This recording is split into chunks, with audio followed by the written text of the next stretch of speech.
That was a moment ago here at NRG Stadium. J.J. Watt running onto the field with the flag of the state of Texas. And for more on this incredible scene, we go down to the field and Steve Tasker. Well, Andrew James, you and I have all seen a lot of player introductions, and all I can say about the one I just saw is, wow.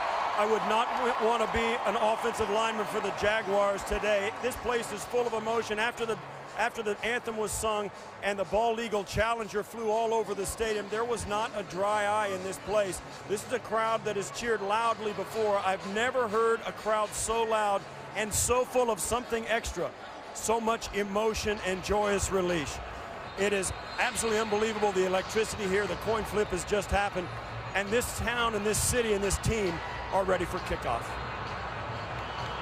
Well said, Steve. Today's game is being broadcast in Spanish where available using the SAP button on your television. And J.J. Watt will not have to wait long to run out onto the field because the Texans won the toss and they have deferred. So Watt and the defense will be out there first against Blake Bortles and the Jaguars offense. Andrew, you've never seen it before, but I think if the Texans had won the toss, they might have sent their defense out there to get this game started. New kicker this year for the Texans. Kaimi Fairbairn beat out Nick Novak over the summer. So the second-year man out of UCLA, who was on injured reserve all of last year, will kick it away with Marquise Lee back deep for the Jaguars. We're underway, week one of the 2017 NFL season. Lee takes a knee, and for the first time in nearly a year, J.J. Watt comes out onto the field. Only 3 games last year after re-injuring his back on September 22nd against the New England Patriots. So Houston is loaded defensively with Watt, Merciless, and Clowney all on the field at the same time. Leonard Fournette gets the start at running back for Jacksonville. It's 1st and 10 from the 25-yard line. And immediately, the crowd noise affecting the play. A false start against Jacksonville. False start. Offense, number 89. 5-yard penalty. Remains 1st down. That's on Mercedes Lewis. 4th year for Blake Bortles. As we mentioned, had to fight off Chad Henne this summer just to keep his starting job. Had a rough go last season. 22 turnovers, the 3rd most in the NFL.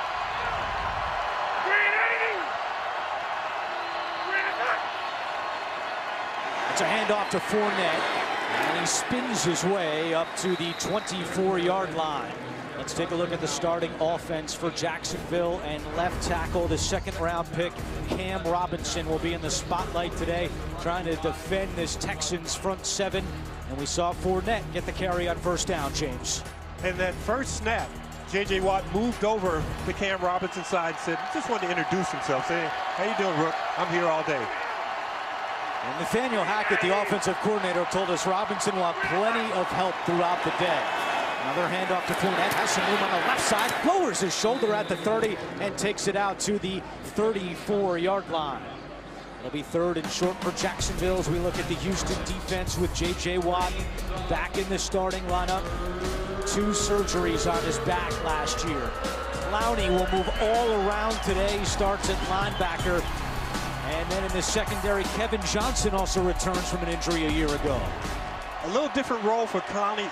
Sure, he's a linebacker, but there's going to be a lot of defensive end in what he's doing. 3rd down and 3. Chris Ivory at running back now. Bortles has some time, now in trouble, throws, and it's complete at midfield to Allen Robinson, who comes up grabbing his left leg. And Robinson is now going to head right off towards the Jaguars sideline, but it is good for a 1st down. One of the great things about when you're a quarterback is when you have time to throw the football. We talked to Nathaniel Hackett, says he wants Blake Bortles at that certain spot, and this is a bad sign with Allen Robinson going down. Robinson was trying to get to the sideline, and 3/4 of the way there, he just went to the ground, grabbing his left leg. So a timeout on the field. Jaguars hoping Robinson is okay. Allen Robinson was able to walk off the field under his own power, but he's going to keep on walking right into the Jaguars locker room. So for the moment, Jacksonville is without its top wide receiver. Allen Hurns comes in to replace Robinson on 1st and 10. Bortles looking for Hurns, and he completes it along the sideline. Out of bounds at the 30-yard line, a gain of 20. Bortles to Hurns. Once again, 2 times in a row now, Blake Bortles has dropped back to pass, and he has had fantastic time in the pocket. It's the same route against the same defensive back. So you don't want to run that 5 times in a row, but twice in a row, that's pretty impressive. That same defensive back is Kevin Johnson, who only played 6 games last year because of a foot injury. Fournette back in at running back on 1st and 10. Play action. Bortles rolling, looking for Fournette, makes the catch at the 29 and out of bounds at the 24-yard line. Doug Marrone, the Jaguars head coach, told us yesterday that Fournette as a pass catcher was a lot better than they expected coming out of college. Now, that's a play where J.J. Watt was unblocked. And J.J. Watt probably couldn't believe it. Somebody's got to be coming to block me. And then all of a sudden he sees Blake Bortles right in front of him. And a little late charge. Nice pass by Bortles to Fournette. Bortles is 3 out of 3 for 43 yards.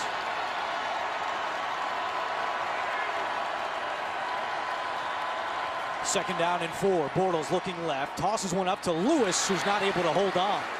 And if he was, he would have had some room to run. First incompletion today for Blake Bortles. You know that pass that Leonard Fournette caught? What did he say to us in the meeting? He said, I have a lot better hands than what people would assume that I have. Because you think of a running back who's as physical as he is and as muscular as he looks, that he doesn't have great hands. And that catch was, I mean, at your knees, bending down, that's a tough ball to catch. Yeah, he said at LSU, we just ran the ball all the time. I didn't have to show off my pass catching skills. He did right there. 3rd down and 4.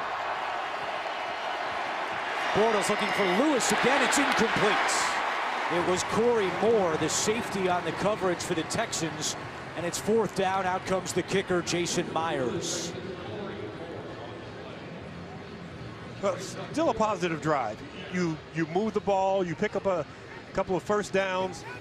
You don't get that 3rd down when you really need it to continue the drive where you want to get a touchdown. But this is a good move if they can convert this field goal here. A 42-yard field goal attempt for Jason Myers, who struggled earlier this summer in camp in the preseason. Righted himself late in the preseason, and this kick is good. And the Jaguars put a field goal on the board on their opening drive. They lead it. Yes, is sponsored by Southwest Airlines. Low fares, no hidden fees. That's transparency. AT&T. And by the all-new Type R, the most powerful Civic ever from Honda.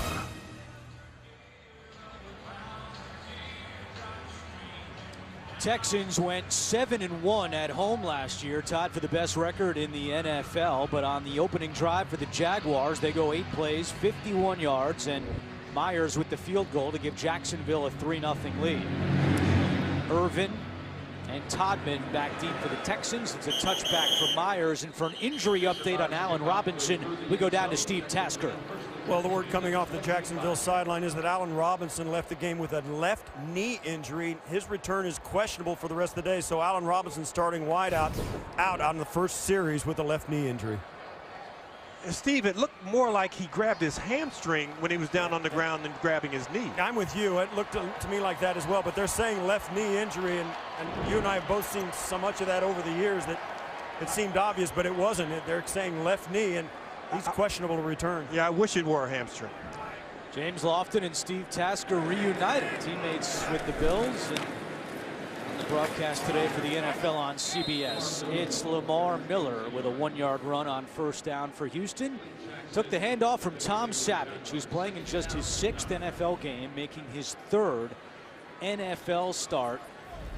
He replaced Brock Osweiler last season, week 15 here against the Jaguars. Led him on a big comeback to victory. He's in the shotgun here on 2nd down and 9.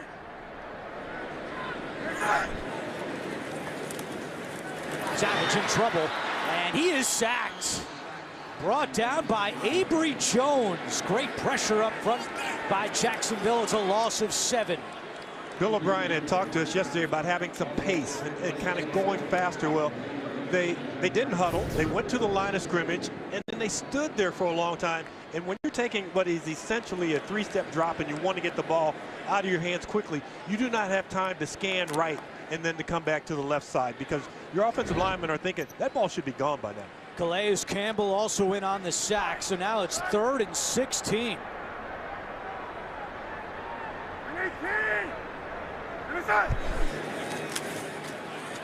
Savage looking deep down the field for Hopkins, juggled and incomplete. It was his former teammate A.J. Boye on the coverage, and the Jacksonville defense forces a 3-and-out. You talk about a lot of contact on this ball in the air. You hear the fans, they're watching the replay just like you're watching the replay at home. There was a lot of contact, but one of the things that A.J. Boye might have gotten away with here is that he looked back for the football. He's trying to locate it just like DeAndre Hopkins was. Shane Leckler, now at the age of 41 in his 18th NFL season, kicking away to Marquise Lee, who calls for a fair catch at the Jacksonville 37. A 44-yard punt for Leckler. Hurricanes Harvey and Irma have impacted millions of people. We invite fans to join us in a huddle for relief.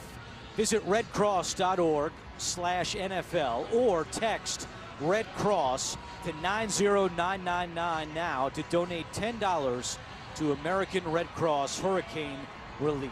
J.J. Watt on his YouCaring.com website has raised over $31 million, and that website will remain open until Friday at 5 o'clock. Still time to donate. Watt and the Texans defense back out on the field.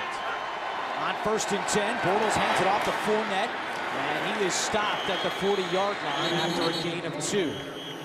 Now, Andrew, let me tell you what happens when you mess up a couple of times. And if I mess up, don't put Steve Tasker up here, but Kevin Johnson got beat on 2 corner routes. Kareem Jackson is in the ball game right now. I don't think that was a scheduled substitution that they had talked about earlier in the week. But, hey, you don't make a play, you're going to bring in somebody who can make a play. Jackson in his 8th year, he'll be all over the place at corner, at safety as well. Fournette right up the middle. And a couple more yards for Leonard Fournette. He is a big guy, 6 feet tall, 228 pounds. It's funny, you say 6 feet tall, 228 pounds. What did he say weight in high school? 225. Yeah, he's gained 3 whole pounds in the last 4 years, but like I said, he was a man amongst boys when he was playing in high school. Same way in college. He looks super physical out here so far. He comes out again on 3rd down. It's Ivory as the 3rd down back early. T.J. Yeldon is inactive with a hamstring injury. Bortles looking for Ivory. It's incomplete. That pass was high, and the pressure was coming. You know, that pass was high, but that's the only place he could have thrown it. He throws that ball on target. Ivory catches it. It's a loss of yardage. Like you said, on 4th down, there's nothing wrong with punting. You don't want turnovers. Joe DeCamillis there, special teams coach, who knows that I've got a great punt coverage team. Tyler Irvin back deep for the Texans, awaiting the punt from Brad Norton. Good, high, spiraling kick. Bounces at the 1 and into the end zone. So it will be a touchback. Tom Savage and the Texans about to go back to work. Successful than anyone could have ever imagined. You can donate something small, you can donate something big, whatever you can donate. Houston's a great city. We're going to come out of this stronger than ever. Set out with a goal of $200,000. We just passed the $20 million mark. Every single day since then has been a reminder of how much good that there is out there in the world. And now over $31 million as the Texans start this drive with Tyler Irvin picking up 6 yards on the carry. Phenomenal job by Watt, who will keep that website open until Friday. Still time to donate, and he's wearing special shoes today with the state of Texas on them. It's been a very emotional scene for J.J. Watt and all of the people in this region. 2nd down and 4 for Savage, who's in the shotgun. Throwing left to Irvin, And Irvin cannot get away from Barry Church, one of those new pickups defensively for Jacksonville, coming over after 7 seasons with the Cowboys. You're always looking for matchups, and where are your best matchups? You think Irvin, who's a shifty, smallish type running back, is going to be able to shake that tackle away from Barry Church, but not that time. 3rd and short for Bill O'Brien, who's the de facto offensive coordinator this year. George Godsey parted ways with the organization in the offseason. It's O'Brien calling the shot. Savage in trouble, gets rid of it, and completes it to Lamar Miller. And that is good for a Texans first down. Miles Jack makes the tackle for Jacksonville. Tom Savage came into this ball game with 73 passes that he had thrown last year. So almost everything that he does is kind of a first-time feeling. That time with pressure right in his face, not having his receiver on the left, dumps the ball to the check down receiver. Texans using a little tempo here. Bill O'Brien said they might try to snap the ball with 18, 19 seconds on the play clock. That time they did it with 17 seconds as Miller takes it out to the 39-yard line, a gain of 6. And that 6 yards is one of those plays that gets you in front of the chains, and we're just going to run the ball in this direction too, and it's easy read for Lamar Miller. He has a lane, he has vision. More no huddle for Houston. It's Miller running left and shoved out of bounds by Miles Jack. 3rd down coming for the Texans. For Lamar Miller, grew up in South Florida, attended the University of Miami, began his career with the Dolphins. You know that his thoughts are back on his home state with Hurricane Irma continuing to bear down on Florida. Well, you think about the National Football League and the players as a whole. Texas, Florida, California. So many players, Texas and Florida, have family and friends who are impacted by these 2 hurricanes.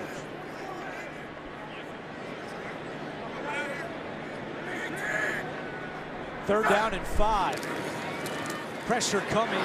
Savage pump fakes. Now gets rid of it and completes it to midfield. It's the tight end, Steven Anderson, picking up 11. And credit to Savage for hanging tough in the pocket.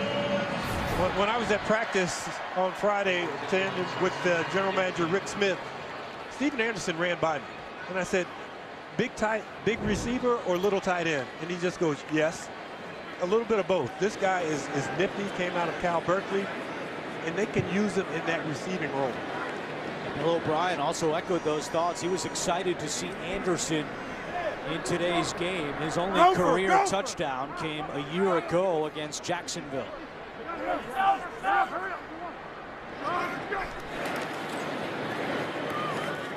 Miller takes the handoff, runs right past to Sean Gibson, but then gets stopped for a half-yard loss on the play. Paul Pusluzny coming up to make that tackle, something he has done so well over his career. Last year, his 8th season with at least 100 tackles. More no huddle for Houston with 5.5 minutes to go in the opening quarter. Savage buying time over the middle. It's deflected and incomplete. Nearly intercepted on the pass intended for DeAndre Hopkins. It was Jalen Ramsey on the coverage. When you get your quarterback manual in 101, it says don't throw the ball late down the middle. So there he has to reset his feet, scramble a little bit to the right, and then it's late down the middle. And it's 1 Texan and 4 Jaguars around that ball that gets tipped up in the air. There is an injured Jaguar at the 35-yard line. It's Barry Church. See the great play by Ramsey to deflect that. And then it was Ramsey who hit Church going to the ground. And Church is a little slow to get to the sideline. They'll probably take him into the observation tent, which is new on the sidelines. They'll jack that thing up. They kind of keep it down until they need it, but that's where you can go and take a better look at the players. You're right, James. That was a dangerous pass by Tom Savage. Lucky to get away without an interception there. And now faced with 3rd down and 11.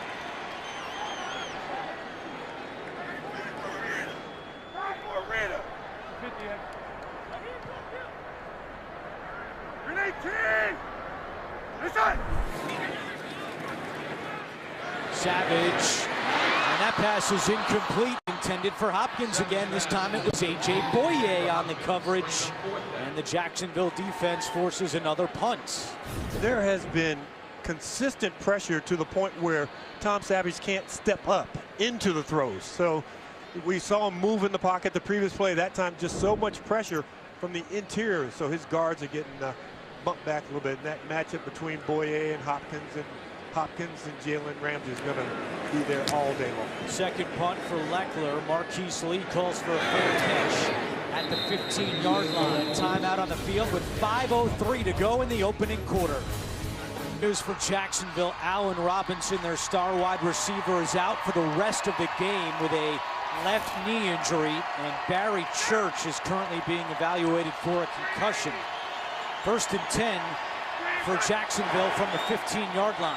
Bortles has thrown 3 straight incompletions, completes this one to Fournette, who gets out close to the 30-yard line, tackled by Kareem Jackson. J.J. Watt was not out there for first down, and he remains on the sideline. And when he's on the sideline as an offensive coordinator on the other side, Nathaniel Hackett, you have a list of plays that say minus 99. Double move plays, deep crossing routes, plays that take a little more time to develop when 99's on the sideline. Fournette takes the handoff up the middle, lowers his shoulder. And Leonard Fournette with a nice opening quarter to begin his NFL career. He drilled Andre Howell. Downhill runs. You hear it, you talk about it. This is a downhill run. Lower your shoulders, keep your pads low. You know, he ought to be handing out little trading cards every time he runs over somebody. Here, I'm Leonard Fournette. Back-to-back first downs for Fournette. He gets the call again. And Fournette stripped up. Almost kept that run alive. Takes it to the 44-yard line. You asked him at our meeting last night, James, how many carries you think you could go? He goes, that's not going to be an issue. I'll run as much as they want me to run. But you know what's funny? He thought that his career high had been 29 carries. His career high was actually 32 carries against Texas A&M, so he forgot about 3 little carries. But he said, normally when I run a long way, so it doesn't matter. He already has 8 touches in the first quarter, 6 runs and 2 catches. 2nd down and 4. Bortles pump fakes. Now down to his new tight end, James O'Shaughnessy, who's still in bounds. Finally tackled at the 38-yard line. O'Shaughnessy was cut by the Patriots last week and claimed off waivers by the Jaguars. And you see J.J. Watt jogging back on the field, and you hit it right on the head. That pump fake, one of those plays where you're trying to take a little deeper shot when J.J. Watt is on the sideline. So, and O'Shaughnessy, number 80, that's a good number to wear. Like that number, don't you? He was 86 earlier this week. He changed his number right before the game, maybe because he knew I'd be in the house. Yeah. You get a lot of respect everywhere you go, James. It's Ivory trying the right side, gets away. Chris Ivory's got some room. Ivory close to the 20-yard line. Another Jacksonville first down after a gain of 17. You know, it was interesting because their head coach, Doug Marrone, said, I've got 2 backs that are really similar. They are just hard charging, one speed, one cut, physical.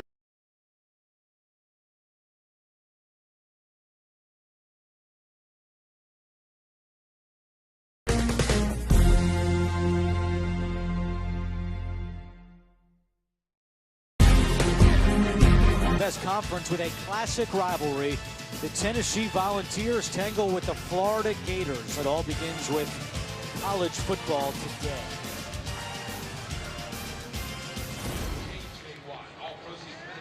O'Shaughnessy had a big catch on that drive, an 18-yard pickup. He was actually claimed by the most teams off waivers last week. 6 different teams claimed James O'Shaughnessy, who was cut by the Patriots, and Jacksonville got him. Nathaniel Hackett, the offensive coordinator, told us last night, still trying to get to know this guy. Yeah. We've only had him for a couple of days, but certainly not afraid to use him. He had a big play on that drive as Myers kicks it away, and Irvin will take a knee. So out comes Tom Savage, who started 3 for 6 for 19 yards. When your head coach is also the offensive coordinator, there's nobody to really go to and complain about the play calling when you go to the sideline. You know, you can't go to the coordinator and say, yeah, quarterback coach, I don't like what the guy's calling, because we'll get back to Bill O'Brien. Yeah, Bill O'Brien, his credit, says if the offense stinks, you can put that all on me. He's in a lot more meetings this year with the offense, with the quarterbacks. He has taken control, full control of this offense this season. And for Savage, he's been in the system for 4 years. Had a very good summer and beat out the rookie Deshaun Watson. Savage over the middle, and that pass is incomplete. And a flag is down.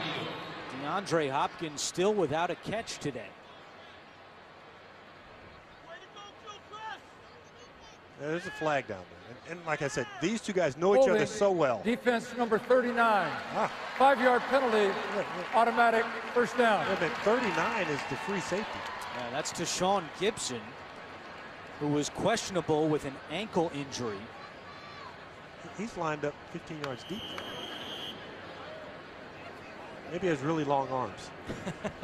Doug Marrone also a little perplexed by that call. It gives Houston a first down out to the 30-yard line.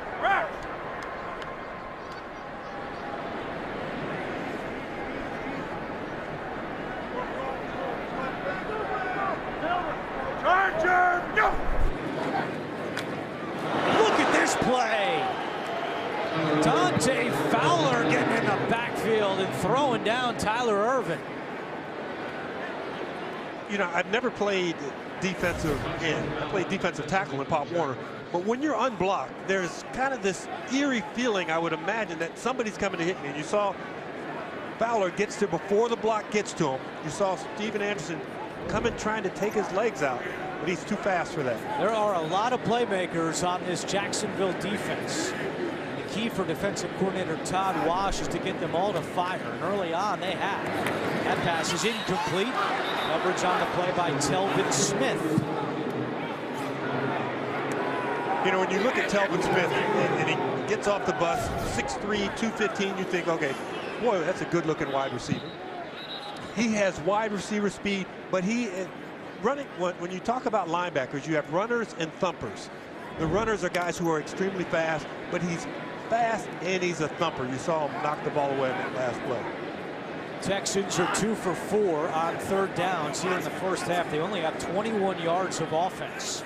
This is a 3rd and 12 for Savage.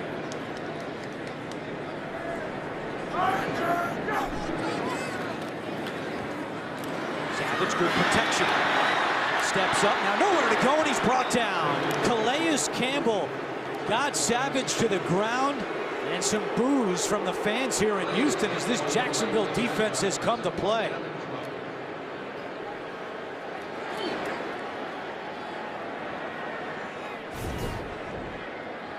Great job by Barry Church here, because what he is going to do, it looks like he's going to go the deep half here. But no, Barry Church is a lot smarter than he holds into the middle of the field, and that confuses Tom Savage. They give Campbell the sack on that play. Marquise Lee on the punt return. And he is hit hard at the 25-yard line by Zach Cunningham.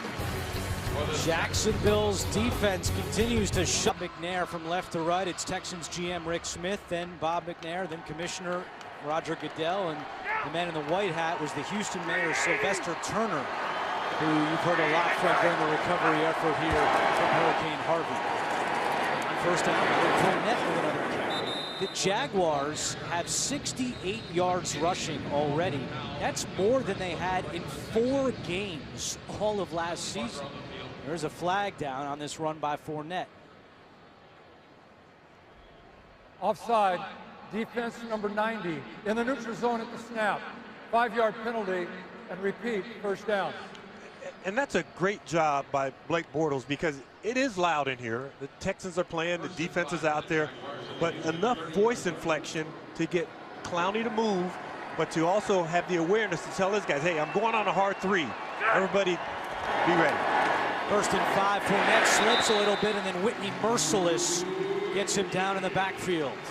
J.J. Watt said, everyone talks about me, Clowney. What about Merciless? He always gets forgotten. He led the team in sacks last year with 7.5. And a guy that they drafted in the 1st round and has lived up to that billing. So Rick Smith, the general manager, who we saw in that shot earlier, sitting next to Bob McNair, has done a really good job of identifying talent on defense, especially when he drafts them early. 2nd down and 6. Fournette trying to get up the middle, and he is tackled short of a 1st down.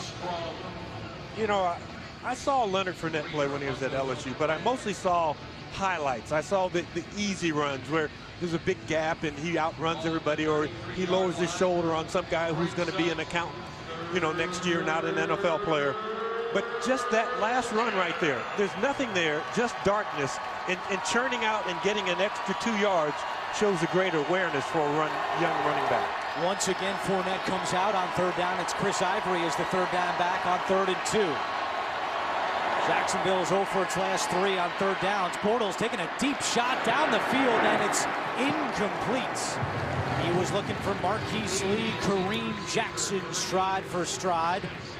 What do you make of the deep shot on 3rd and short? Well, I like the throw, and I like the location. Marquise Lee has to hold his line better and continue to just go straight up the field. He's fading too much to the sideline. If he holds his track and lets that ball work to his outside shoulder, it's going to be an easy completion, or at least the defensive back will have to fight through him and get a PI. Nortman punting away. This is a short kick. Irvin comes all the way up to his own 33-yard line. And that's where the Houston offense will go to work with 11:24 to go in the 1st half. Big hello to the 2,000 to 3,000 evacuees who are having a viewing party at the NRG Center, still recovering from Hurricane Harvey. They're tuned in today. Watching the Texans take on the Jaguars here in week 1 of the NFL season. Jacksonville leads 6-0. Savage to Deontay Foreman, rookie out of Texas, with his first NFL touch. And this Houston offense, 16 plays, and they have gained only 24 yards. And they're looking for a spark. We saw Bill O'Brien there, but they're only down 6-0. So they haven't done anything, and they're not out of the game. Play action, Ryan Griffin. The tight end is not able to hold on. That is an incomplete pass. It was to Sean Gibson who came up to make that play on Griffin. And Ryan Griffin is slow getting up, and this is the dilemma that safeties are in. You have a tight end, 6'6", 255 pounds. You hit him up at the shoulders, you're going to bounce off of him. You hit him down low, you worry about the guy getting his knees. But you can't hit him in the head and neck area, or you get a penalty and a fine. So once again, Houston is faced with 3rd down and 5 as their offense has been bottled up by this Jacksonville D. DeAndre Hopkins is still without a catch. He's matched up with Jalen Ramsey at the top of your screen. And before the snap, Bill O'Brien called a timeout. First timeout by either Houston team today, with 10:55 to go in the 1st half. Coming up on the Verizon halftime report, join JB, Phil, Nate, Boomer, and Coach Cower for all the latest NFL scores and highlights from week 1. It's all coming up on the Verizon halftime report. Well, Savage has been held in check by this very aggressive Jaguars front. As much as we talk about the Texans and how great they are defensively, let's not forget that Jacksonville was 6th in the NFL in defensive yards given up per game. 6th in the NFL. Out of the timeout, 3rd down and 5.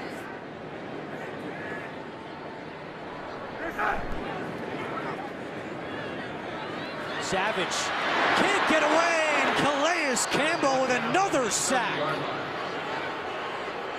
The free agent acquisition from Arizona now has 2.5 sacks in the 1st half. Let's not forget, you know, we talked about DeAndre Hopkins, but the Texans are really down a couple of receivers. Jalen Strong is suspended for this ball game. Will Fuller's out for this ball game, so they're missing a couple of guys. So you cover DeAndre Hopkins, and the other guys are trying to figure out what route they're supposed to run.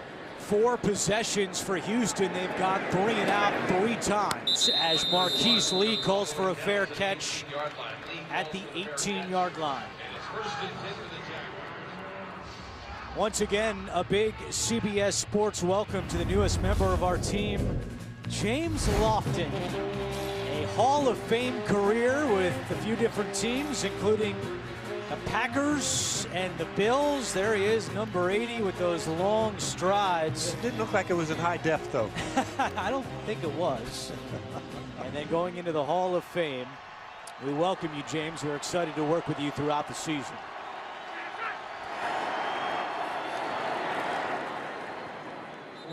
And Leonard Fournette takes the handoff on first down, and we got a couple of teammates back together again. How about the 1990 Bills Super Bowl photo? James Lofton and Steve. There he is, Tasker back there. The Destroyer. That's what he was called, the Destroyer. I don't think we can call him that anymore. I think his destroying days are done. I watched him eat last night. He did a pretty good job. He can do that. Yeah. He can destroy the dinner table. Absolutely. 2nd down and 6. And Fournette is not getting away this time. It was Brandon Dunn. Well, that was quick penetration. So you get a little swim move right on the inside, and you're almost at the handoff point on that last play. Dunn, the second-year man out of Louisville. Bill O'Brien said he had a good summer. And you're going to see a lot of Brandon Dunn this year on the defensive line with J.J. Watt and the rest of this tough Texans D. 3rd down and 7. Bortles is 2 for his last 7 passing. Bortles again looking deep on 3rd down. A lot of contact in the secondary. No flags. And it's a 3 and out for Jacksonville. Joseph had the coverage on Marquise Lee. So that last play was probably a play that would normally have gone to Allen Robinson. And you saw the 2 receivers get tangled up. Just the little things. You know, the next guy, yeah, coach, I know what to do. I know what to do, but not the same. Nortman with a better punt this time, much better, driving Irvin back to the 15-yard line. Irvin cuts it upfield. Tyler Irvin is taken down by O'Shaughnessy. And that one could have gone for even more if it wasn't for O'Shaughnessy. Going to go in the 2nd quarter. Jaguars lead 6-0. Let's go back to that last play, and you can see J.J. Watt getting a lot of extra attention, as you would imagine. And when he got up, he looked to see who hit him, and he knew it was Mercedes Lewis, so look out, Mercedes. 1st and 10. Good field position here after the Irvin punt return. That pass is complete to C.J. Fedorowicz into Jacksonville territory for a Texans 1st down, a gain of 15. You know, Fedorowicz had a breakout season last year. He caught 54 passes and really stepped up his game. I think he had only caught 17 the prior season. So he is their number 2 receiver right behind DeAndre Hopkins. Biggest gain of the day for the Texans offensively. As they go back to the ground. Lamar Miller took a shot. Miles Jack on the tackle. Jack worked out in the offseason in early part of training camp at middle linebacker as Paul Posluszny began to transition to strong side linebacker, but after one preseason game, they flip-flop back. Jack playing the strong side, Posluszny, who's been throughout his career in the middle. Pressure coming from Ngakoue. Ball is out, and Jacksonville recovers. Ngakoue came flying into the backfield, knocked it away, and Avery Jones recovers. Every turnover is reviewable, and what they'll look at here is when his hand comes forward, is it empty? If it's empty, it means it's a fumble. If the ball's still in his hand as it's coming forward, then it will be a forward pass. If it stands, it would be the 5th forced fumble of Ngakoue's career. He had 4 a season ago. There have been a lot of concerns about left tackle for Houston. Kendall Lamb getting the start today as Dwayne Brown continues to hold out. He would be there if he reported, but has not been here throughout training camp, and Lamb got beat on that play. It stands. It's a turnover by Savage and the Texans. So if you're Nathaniel Hackett here, Andrew, do you take a shot? Come on, you're on the clock. Call the play. With the personnel on the field, it doesn't look like they're going to take a shot right here. Maybe they will. Bortles, a screen to Fournette, trying to wait for his blockers. Nice cutback by Fournette, and then he's tripped up at midfield. Otherwise, he would have been down that sideline. DJ Reader, everybody raved about him. He's the nose tackle, and that play was made outside the numbers. That's nose tackles, when they're outside the numbers, they're normally leaving the field. But this is absolute hustle, and watch him lay out and just get a hand on it. If not, Fournette would have had a lot of daylight down that sideline. Instead, it's a gain of 6. 2nd and 4. It's a handoff to Fournette. And Fournette across the 45, fighting his way toward the chains. And that's going to be very close to a Jacksonville first down. Leonard Fournette only played in 1 preseason game. He had 9 carries in the preseason opener, did not play the rest of the preseason because of a foot injury, but he has been very active in the first half. And a great job by Fournette because he wants to run there, but watch this jump cut. Boom, jumps past and heads up the field. And he does get a Jaguars first down. He's got 13 carries for 47 yards. He also has 3 catches, so 16 touches for the rookie Fournette. He'll get a breather here as Chris Ivory comes in at running back. Bortles looking to throw on first down. Fires, and it's caught by Aurelius Ben for another Jacksonville first. All the way out to the Houston 31-yard line, a gain of 12. And now a flag back at the line of scrimmage. Personal foul. Roughing the passer. Defense number 98 lowered his head and used the crown into the body. 15-yard penalty will be added to the end of the play and a first down. That's on DJ Reader. Yeah, we had just praised him for his hustle. You know, you always hear this terminology. The guy's built low to the ground. So he's thinking, DJ Reader thinking, I'm just short. I'm going to hit him with the crown of my helmet. There's Mike Vrabel, not happy, who's the defensive coordinator this year. He took over for Romeo Crennel. Crennel is still with the Texans as an assistant head coach of the defense. But for the first time today, Vrabel is calling the defensive plays for Houston. Ivory across the 15. He picks up a couple on first down. Well, James, last year, week 15 here in Houston, the Jaguars gained a total of 150 yards. Already today, they have 169 in the first half. Yeah, but one of the things when we talk to Blake Bortles and we talk to Tom Savage, quarterbacks know they are judged by wins and losses, but they're also judged by how well they execute in the red zone. So for Blake Bortles here, without Allen Robinson, what is he going to do? And you can see a little bit of mini confusion here going on between Marquise Lee and Allen Hurns. And before the snap, Doug Marrone ran out onto the field and called timeout. You call that running, huh? Timeout. Jacksonville. This is their first. We'll be back in 30 seconds after this from Lowe's. Trailing by 4, he fires to the end zone. Yes! You see that, bro? The moment you realize you have plenty of friends, just not plenty of space. At Lowe's, we have everything you need to get your home ready to enjoy the game next week. All projects have a starting point. Start with Lowe's.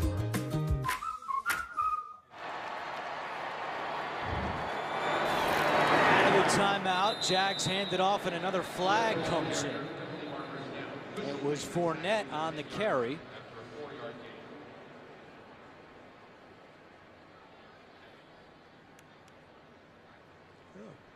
They're pointing at Houston. It could be defensive holding. Holding. Defense number 98. This 5-yard penalty will be added to the end of the play and an automatic first down. So let's see, we praised him for his outstanding hustle. He got a penalty for hitting Blake Bortles with the crown of his helmet. And that time, he's occupying more than one person, so he holds them as they're trying to block him, and he won't let them go. I don't know about that call. I'm not in love with it. Tough one on Reader. It makes it 1st and goal for Jacksonville. From the 5-yard line, Fournette at running back. He takes the handoff. Fournette up the middle, trying to push that pile. And Leonard Fournette is down at the 2-yard line.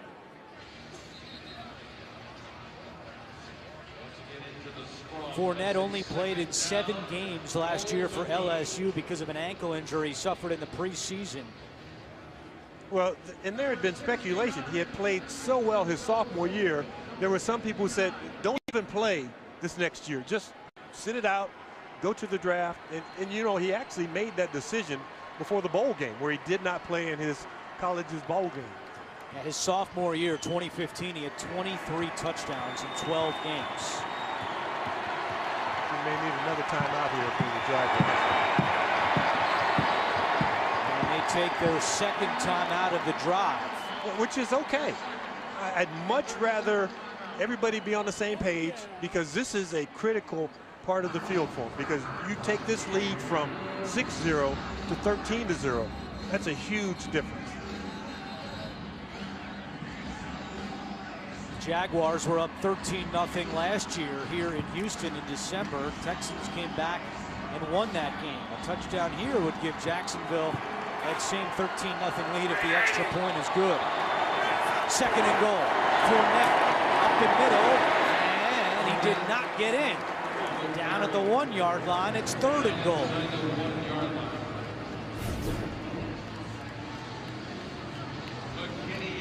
That's the first time I've seen 2 running backs in a 3-point stance since Bill Walsh and the San Francisco 49ers. And then that little mini jump looked like Marcus Allen, the Raiders, although Marcus had a little bit better leaping ability than that. So third and goal, Fournette at running back, Bohannon the fullback in front of him. Bortles gives it to Bohannon, and he is stuffed by Brian Cushing. Did he get in on the second effort? He kept those legs churning. I tell you that Cushing, great job shooting the gap. Jaguars players indicating touchdown. Kareem Jackson has the football, number 25. Oh, it's about to get loud, Andrew. Did not get in. It's fourth down, and Doug Marrone is keeping the offense on the field. He also has the challenge flag in his hand. He would use his last timeout if it's an unsuccessful challenge. But when you have bodies like that piled up, you can't see where that ball is, where the point of it is. He's going to probably, oh, he used it. And it's the same as using his third timeout right here. So Doug Marrone has challenged the call on the field, which was that Bohannon did not get in. It was Cushing who hit him initially. Yeah, he's not in on the first surge. And there he is. He's all the way back to the 2-yard line. He tries to come around the other end, and I think McKinney is on the other side to try and keep him out.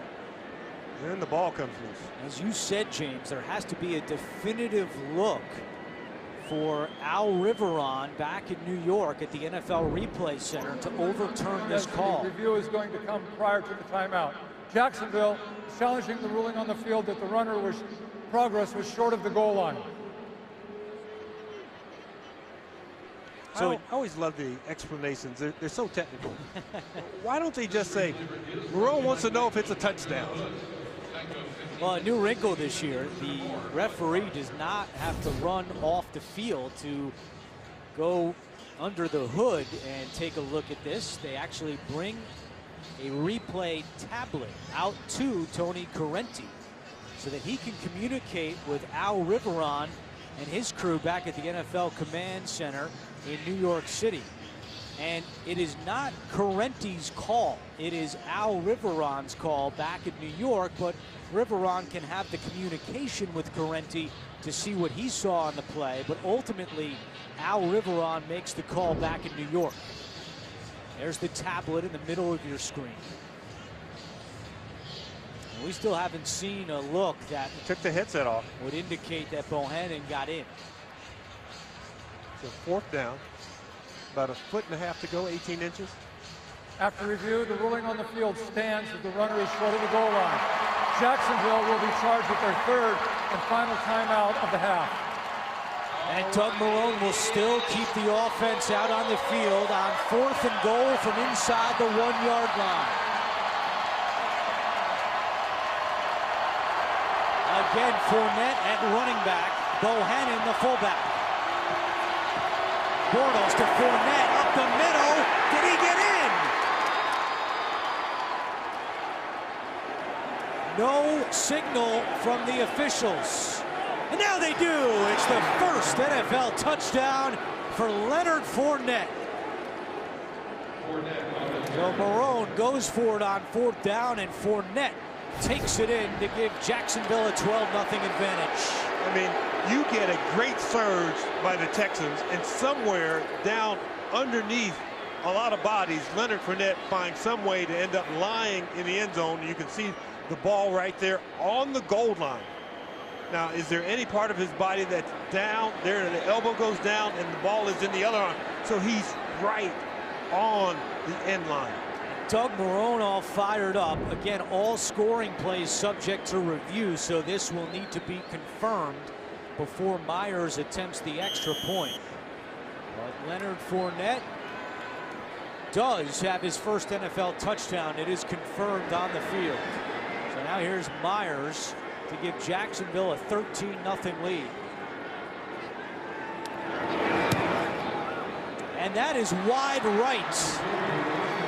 So Myers, who's missed 10 extra points in his career coming into the season, misses the extra point attempt as we go back to the touchdown.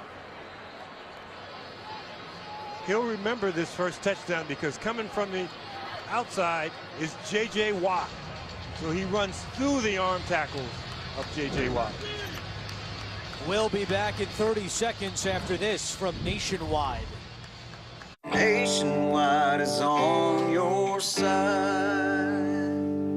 What you think? We're almost there. On the jingle, though, Brad, I want to feel it right here. Like here in the chest? No, your heart. Heart. In your heart.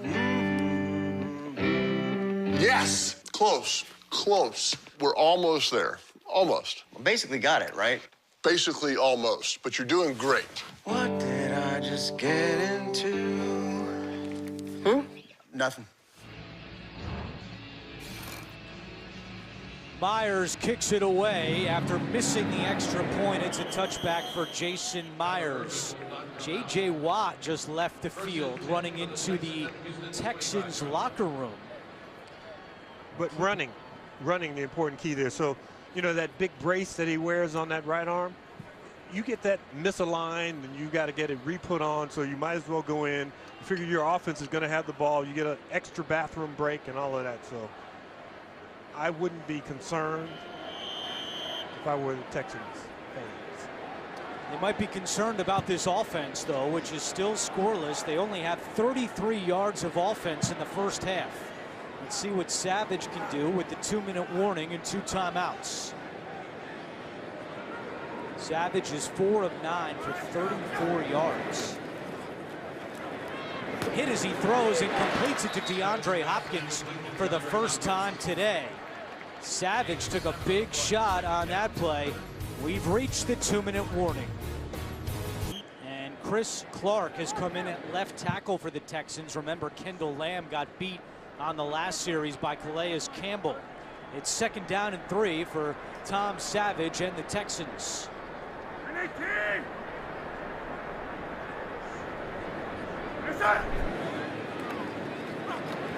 Savage over the middle, and it's caught by his other tight end, C.J. Fedorowicz, and that's good for a Houston first down. Now Fedorowicz is slow to get up. Looks like he might have landed on the ball, got him right in the stomach. So Ryan Griffin is being evaluated for a concussion by the Texans medical staff, and now their other tight end Fedorowicz goes out in pain. Clock continues to tick, 1:28 to go first half.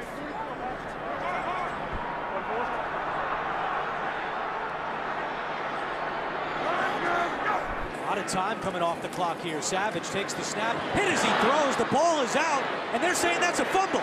It's scooped up by Telvin Smith down the sideline. Touchdown, Jacksonville! Malik Jackson forced the fumble. Smith picks it up, and it's all Jags here in the first half. This is one of the simpler rules. Hand coming forward with the ball, and it is a pass. That arm is coming forward. Even though it doesn't look pretty, that ball is still in his hands. Previous play will go under review. all scoring plays subject to review. If it stands, Telvin Smith has a touchdown on the fumble recovery. And we'll take another look. But once again, the pressure, the pocket, you know, they are harassing Tom Savage to no end.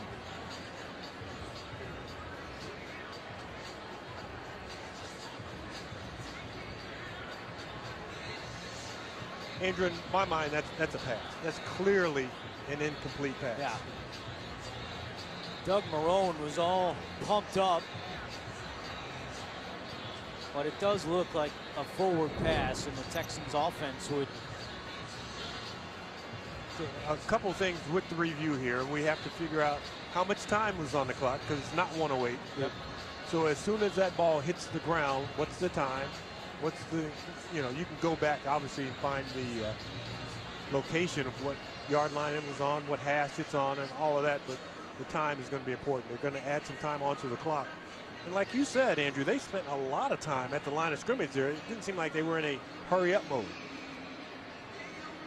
It's been a very impressive effort by Jacksonville's defense. So much speed coming off the line. And they've been all over Savage here in the first half. Here's Tony Correnti. After reviewing the play, the quarterback's arm was going forward. Therefore, it is no fumble, or rather an incomplete pass. It will be Houston's ball. 2nd and 10 at the 40-yard line. So you take the points off the board. That's an incomplete pass. And the Jaguars defense returns to the field. And they added 8 seconds onto the clock. So it took Telvin Smith a little bit over 8 seconds to run 50 yards. You would have caught him, Andrew. Yeah. Time me with a calendar, James. So it's 2nd down and 10 with 1:16 to go. Texans do have 2 timeouts remaining.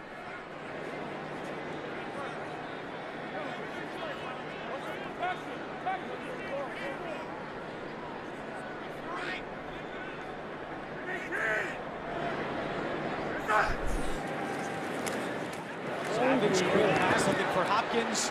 Boye was all over him, and there's the flag. There's going to be pass interference against the former Texan A.J. Boye.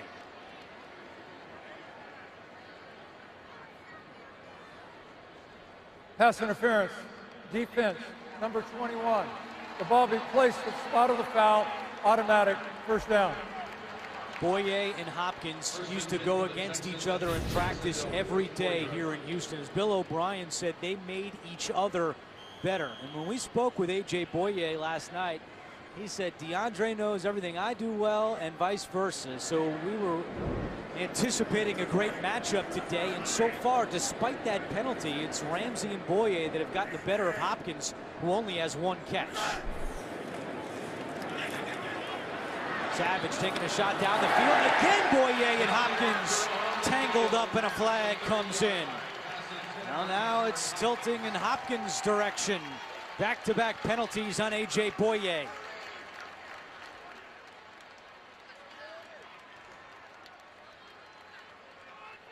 A.J. Boye is going to struggle if you do not give pass him... interference, defense, number 21. The ball is placed at the spot of the foul, and an automatic first down. You heard Tony's voice crack there, but he's not going to be comfortable unless you give him help over the top. So this safety who's here needs to get way over here, or this player who's a linebacker would need to get back to help him. But when he's one-on-one, then it's a struggle. So 1st down and 10. Again, Boye and Hopkins matched up together on the bottom of your screen. Savage with pressure coming. He is hit hard and drilled by Calais Campbell. And that is a franchise record for Jacksonville for most sacks by 1 player in a game. Campbell has 3.5 in the first half in his first game with the Jaguars. Calais Campbell is just overpowering. He's one of those defensive ends that you can move inside, and he has the defensive end pass rush moves, because even when it's a pass, you're a guard, you don't have that tackle right next to you if your tackle's having to take a wide set to get that wide pass rush. Xavier Suafilo got torched by Campbell. And it's a loss of 6 on the play, 2nd and 16.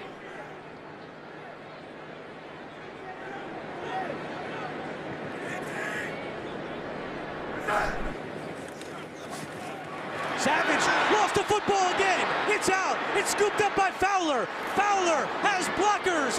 Fowler at the 20. Fowler, touchdown, Jags.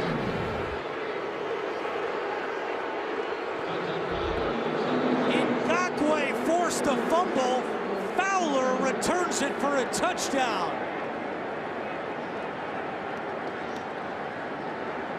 Two things here. This ball went backwards, so I don't care if it's in his hand. When he starts to move it, the ball goes backwards, but you can see it batted out by Ngakwe, and Fowler picks it up, and he starts high-stepping immediately. He's thinking, hey, this is going to be an easy touchdown. I got so many of my teammates around. So before the touchdown was taken off the board because it was a forward pass, and it was called incomplete. Not this time. A fumble by Savage. Fowler returns it, and the extra point is good by Jason Myers with 49 seconds to go in the first half. Jacksonville leads 19-0.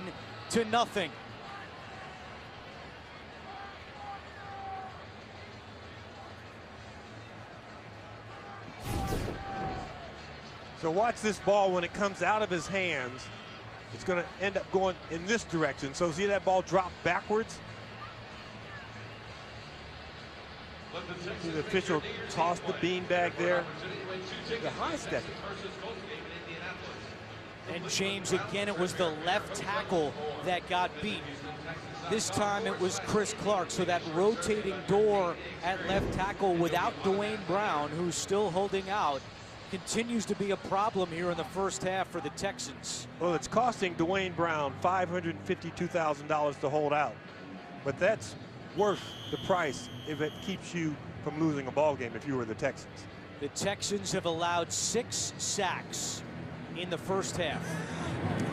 And we spoke with GM Rick Smith at practice on Friday, asked him about Dwayne Brown holding out. He said, our sides are in constant communication, but Brown has 2 years left on his deal, and we're not inclined to rip up a deal with 2 years left on it. There is Rick Smith on the left, but that's a big story here in Houston right now. And they have renegotiated the deal of 2 players who have had 2 years to go on their contracts in team history. One being J.J. Watt, the other being Andre Johnson. And it, you know, DeAndre Hopkins wanted his deal redone last year with 2 years. They told him, no, you wait. They redid it. So for Dwayne Brown, who was the first-round pick in 2008, he's looking at what other premium tackles are making around the league, and he wants a little more. And James, we hear some boos from the fans. I think they want to see Deshaun Watson. They want to see the rookie first-rounder out there instead of Savage. But it is Savage here, late in the first half, getting off to Miller, and he's tackled by Church. Coming up on the Verizon Halftime Report, join JB, Phil, Nate, Boomer, and Coach Cower for all the latest NFL scores and highlights from Week 1. It's all coming up on the Verizon Halftime Report. It's a gain of 7 on first down. Texans have 2 timeouts remaining, but it appears Bill O'Brien will just play this one slow and go into the locker room down 19-0. Savage, and that's Fedorowicz on the catch. Good sign that he is back in there, but again, Houston not using a timeout, and that could be the final play of the first half. I'll put you on the spot. If you're Bill O'Brien, who's starting the second half at quarterback, James Lofton? Let me tell you this. Between 2008 and 2016, 24 quarterbacks were drafted in the first round. Only one, Tennessee's Jake Locker, failed to start a game his rookie year. Let's go down to Steve Tasker. Coach, you got to be excited about your pass rush. 6 sacks in the first half. How do you, with all the distractions that everybody's giving you credit for, you really got to be proud of this club. Defensively, they're doing a nice job putting a lot of pressure on the quarterback. It's unfortunate we had the 2, pass interference down there. So we're going to continue to do it. We got to get ready for the second half. Offensively, we can't have penalties in the red zone early and kick those field goals. So, we did a good job running the football on them, which is what you have to do. So we're going to have a great challenge. Now, this team will come out ready to play. We got to get these guys ready. Good first half, Coach. We'll see you after it's halftime. Great. Thank you, Steve.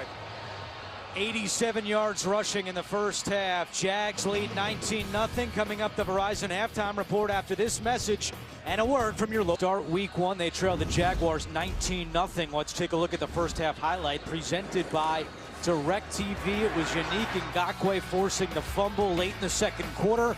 Dante Fowler scooping it up and returning it for a touchdown. 19-0 Jags to start the second half. All smile. Coming up the Verizon halftime report after this message and a word from your start week one. They trail the Jaguars 19-0. Let's take a look at the first half highlight presented by DirecTV. It was Yannick Ngakoue forcing the fumble late in the second quarter. Dante Fowler scooping it up and returning it for a touchdown. 19-0 Jags to start the second half. All smiles on that Jacksonville sideline. Again, they're doing this without Allen Robinson. Their top wide receiver went out early with a knee injury. He is out for the rest of the game, but Jacksonville still has the lead. They have lost 6 consecutive games to the Texans. But you have to remember, this Jacksonville Jaguars team has never lost to the Texans. You play those mind games with your teams. It's a touchback, and now let's see what Bill O'Brien will do. It is going to be the rookie, Deshaun Watson, who will replace Tom Savage to start the second half. You know, we asked Bill O'Brien if he had a package for Deshaun Watson, and he said, not really a package, but there's probably an early package for some of the things they might want him to do. And for the Jacksonville Jaguars, you cannot rush Deshaun Jackson the same way that you would Tom Savage. You like this decision, James? I won't say it's a no-brainer, but yeah, I like it. It's going to put a shot of adrenaline into the offensive lineman. Fans with a big ovation as Watson came on the field. He hands it off to Lamar Miller, and Miller across the 30 to the 31-yard line. Deshaun Watson, the 12th overall pick in the draft this year, won a national title last season with Clemson. Two-time Heisman Trophy finalist, did not light it up in the preseason. And that's why Bill O'Brien said Savage played well this summer. Watson was okay, wasn't great. But as O'Brien told us, why force it with Deshaun Watson? Well, Savage lasts one half, and Watson comes out onto the field. You know, I think I referred to him as Deshaun Jackson. He has Deshaun Jackson speed, but this is Deshaun Watson.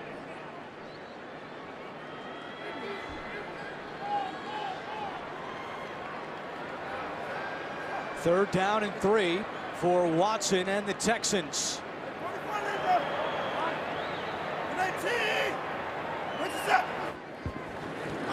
Watson's first completion to DeAndre Hopkins, and it's good for a Texans first down, a gain of 8. When we were at practice on Friday, I remember commenting, you know, he looks good. He looks like he's confident in the throws now. He was throwing against the #1 defense in the defensive period, but he was putting the ball on the money. He's just 21 years old. Hands it off to Miller, and Miller picks up a couple. Calais Campbell makes the tackle. When we met with Tom Savage, he said, I know I haven't done anything to prove I'm the franchise guy yet, but I will run with this opportunity. And that lasted all of one half as Savage went 7 of 13 for 62 yards. And right now the key to the Texans offense belongs to the rookie Watson, looking to throw again, right back to Hopkins. And that is another completion right near midfield and right at the chains. Great job throwing from what I call a hole in the pocket, where the defensive ends are collapsing the pocket. The defensive tackles are pushing the pocket. So he almost looked like he stood up on his toes and was throwing a dart at the dartboard. It's good for a first down. Watson is 2 for 2.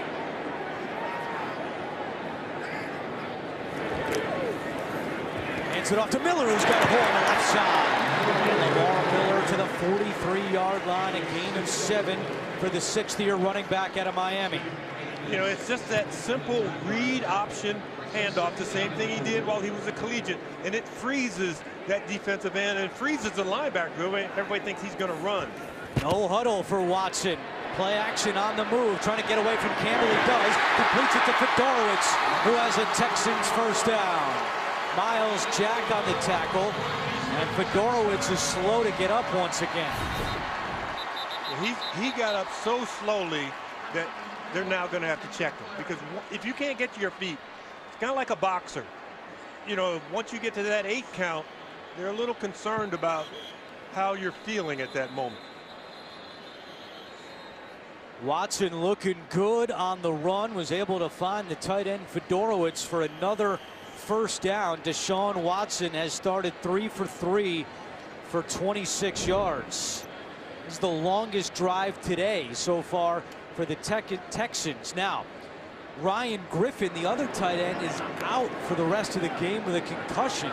So right now only one tight end for the Texans. It's Steven Anderson.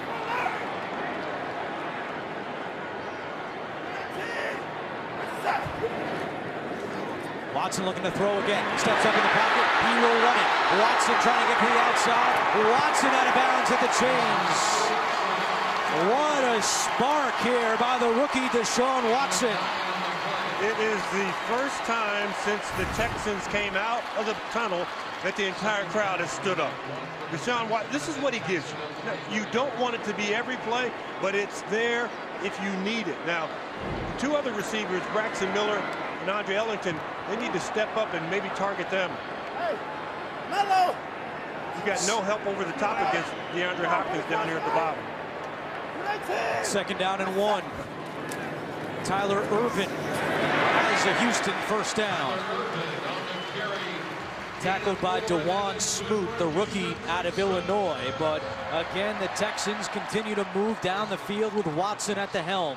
It's about 85-15, and by that I mean the starting quarterback gets about 85% of the reps, the backup about 15% of the reps. So when you work your red zone offense and you get 25 plays, Deshaun Watson has probably run about 2 plays with the first team offense down here in practice.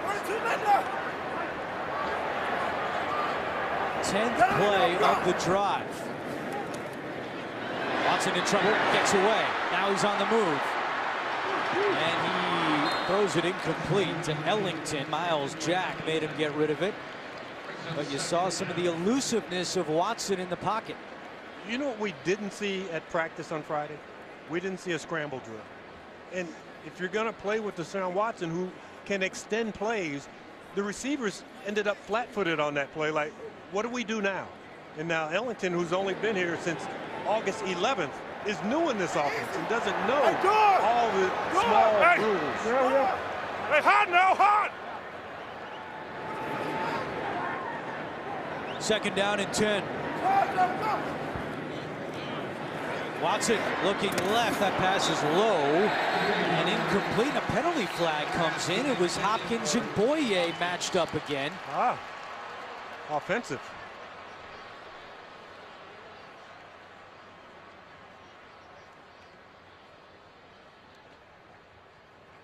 Pass interference, offense, number 10.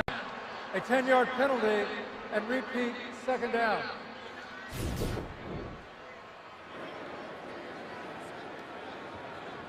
Yeah, you could see it right there. You saw him extend that arm. You can chop down the arms of a defensive back, but once you extend your arms and you push off like that, you're going to get it called 9 times out of 10. That backs up Houston to the Jacksonville 30-yard line. It's 2nd down and 20. Empty backfield with Watson in the shotgun. Throwing right, and Steven Anderson was not on the same page with Watson on that play. And Anderson tapping to his chest saying it was his mistake. He ran right down the field. Watson threw it behind him.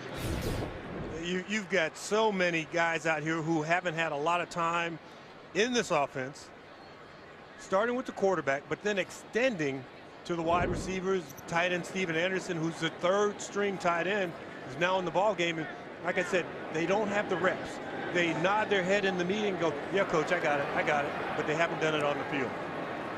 3rd down and 20. From here, it would be a 48-yard field goal. Pressure coming. Watson has to get rid of it, and it's incomplete. Jacksonville sent the house. Aaron Colvin, one of the first to get back there, along with Calais Campbell. And Watson had no chance on that play. It'll be a field goal attempt for the Texans. Now a flag has come in late. Personal foul. Roughing the passer, defense number 91. Wow. Contact to the helmet of the quarterback. 15-yard penalty, automatic first down. Inexcusable penalty on Yannick Ngakoue. You know, I have some empathy for defensive players. You're rushing the passer. What are you taught to do? If you can't get to him, get your hands up. As you get your hands up and you bring your hands close to him, where was that?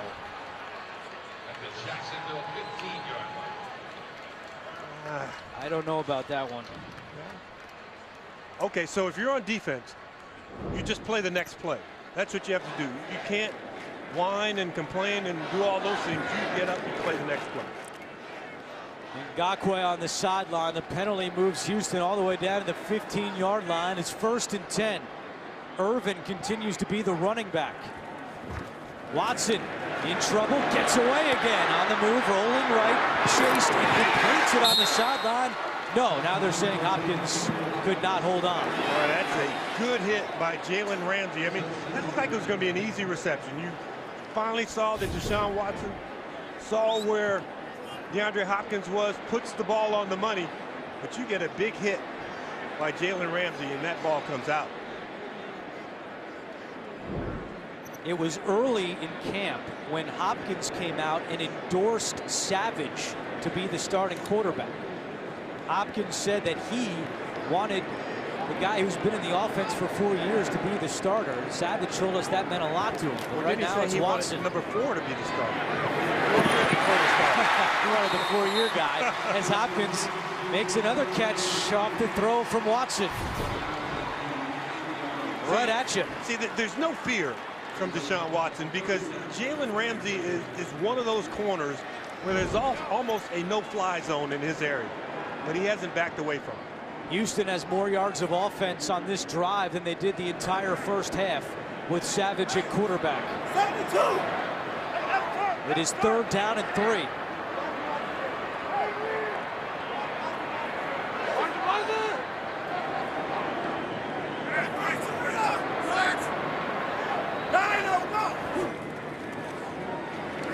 Watson intercepted by Miles Jack. There is a flag down.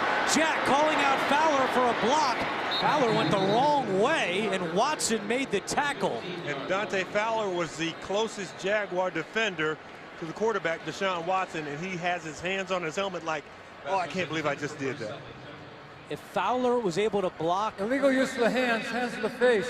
Defense number 56. Wow. Another penalty. 5-yard penalty and an automatic first down. So the interception comes off the board. Take another look. The right side of your screen, Fowler.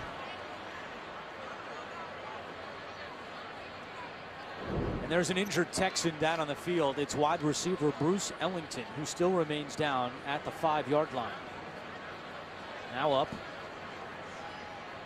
The Texans currently have 1 healthy tight end, 2 healthy wide receivers. Timeout on the field. Penalized team in the NFL last season, and 2 critical penalties on this drive. The most recent one on Fowler, the previous one on Ngakoue. So it's 1st and goal for Houston. Both those penalties were those physical effort penalties. So they weren't jumping off sides or getting in the neutral zone or 12 guys on the field. Watson keeps it, throws it, caught, touchdown, DeAndre Hopkins. The first NFL touchdown pass for Deshaun Watson. What a drive, what a spark, and the Texans are on the board.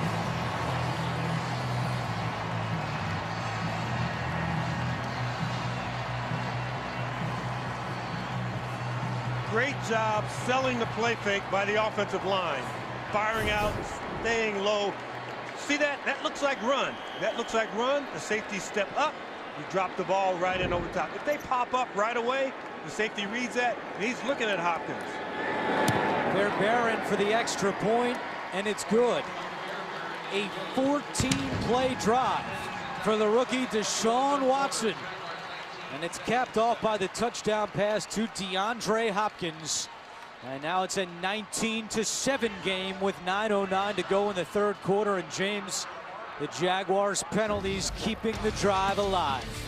you know, I don't like the fact that they had the penalties, but they're effort penalties. Ngwakwe on the pass rush, the hands to the face on Fowler, both trying to get back to the quarterback. So they're effort penalties, not mental error penalties. 19 penalty yards on that drive, a total of 7 for Jacksonville today for 61 yards. And the key is that one took away a turnover. So you don't get the ball back. You give the Texans more life. And credit to Deshaun Watson because he took advantage of it. But there were times when they were as close to Deshaun Watson as they had been to Tom Savage in the pocket, but he was able to escape the pocket.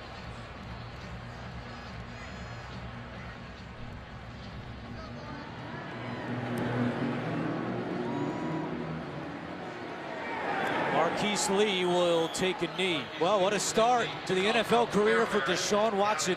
He was 5 of 8 on that drive for 37 yards and a touchdown.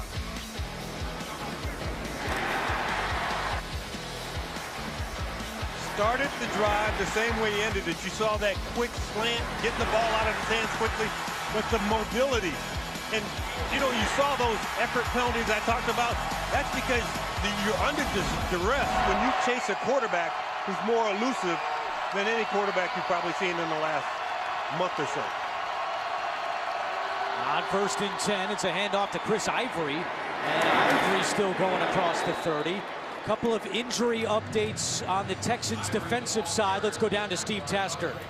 Yeah, Andrew, after halftime, linebacker Brian Cushing and also tight end Ryan Griffin didn't emerge from the locker room. They are both out for the rest of the game with concussions. Also, J.J. Watt, who went in just before halftime, is back on the field. He had what they thought might be a dislocated finger. Nevertheless, his hand is taped up and he's back on the field. So Cushing out, but Watt is in for 2nd down. Bortles throws, it's incomplete. Off the hands of Allen Hurns. Jonathan Joseph with tight coverage on that play. When you are a team that has lost, what, double-digit games for the last 5-6 years, you have to make the simple plays. Quick slant to wide receiver, 3-step drop, blocked up perfectly. You put the ball on the money. You have to make those plays. That would have been a 1st down. Now you're not faced with 3rd and 4. You don't get the crowd back into the game. You don't expose your quarterback to J.J. Watt and Jadeveon Clowney. Jaguars are 0 for their last 6 on 3rd downs. It's 3rd and 3. Clowney coming, tripped up. Bortles gets rid of it to Lee. A lot of contact and a flag. It was Kevin Johnson on the coverage of Marquise Lee. If you do not turn and try and locate the ball, you cannot be physical with the wide receiver down the field. Pass interference, defense number 30. Ball being placed with the spot of the foul and an automatic 1st down. So now a Texans penalty keeps the drive alive for Jacksonville. Marquise Lee attended USC. They beat Stanford. Easy on that, easy on that. James was a close observer for that one as Ivory trying to reverse direction. And Ivory gets back to the line of scrimmage.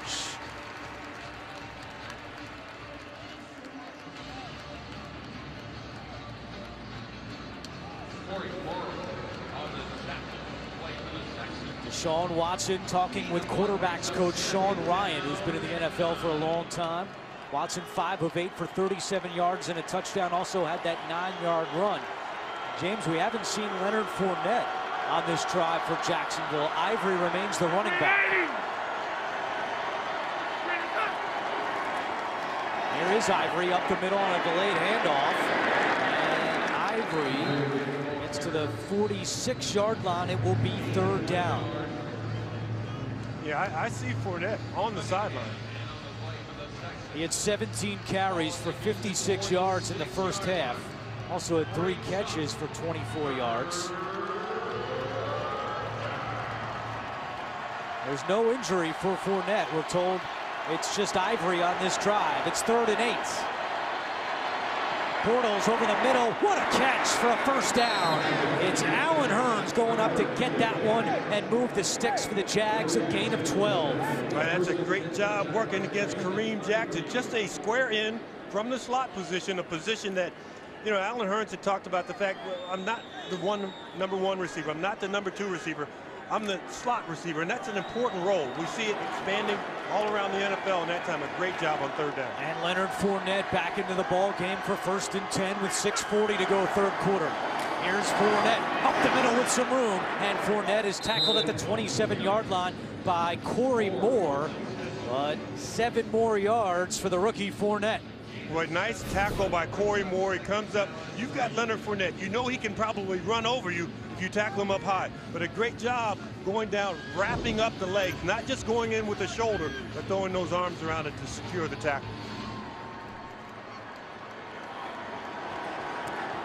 For the Texans, Ellington and Fedorowicz are both being evaluated for a concussion. So the injuries mounting for the Texans. Fournette, no, it's Bortles on the keeper. Bortles explodes for a 1st down. Now we know Blake Bortles can run. Came into the season with a 6.5 career rushing average. That's #1 among QBs since Bortles entered the NFL. That was a great job by Leonard Fournette. Normally it's the quarterback you talk about faking, but he took that, he folded over like he had the ball, and then he burrowed up in there as if, yeah, I've got the ball, try and tackle me. And out the other end comes Blake Bortles. You saw offensive coordinator Nathaniel Hackett, who took over Week 9 last year after Jacksonville fired Greg Olsen. It's 1st and 10. Bortles with pressure coming, steps up, throws on the move, completes it to Hearns. Hearns is tripped up. That was Kevin Johnson who saved a touchdown, but still a gain of 9 for Jacksonville. We talked about it in the open. In this building, Blake Bortles is 0-3. He's thrown 3 interceptions. He's been sacked 15 times. He's never, ever thrown a touchdown pass. It looked like that was going to be the touchdown pass. And just by the shoelace, Alan Hearns gets tackled. And now Hearns is being looked at on the Jacksonville sideline. Remember, Allen Robinson left early in the game with a knee injury. 2nd down. Fournette trying the right side. Fournette can't get away from any Pleasant. Good job defensively by the 5th-year safety out of Oregon. You know what?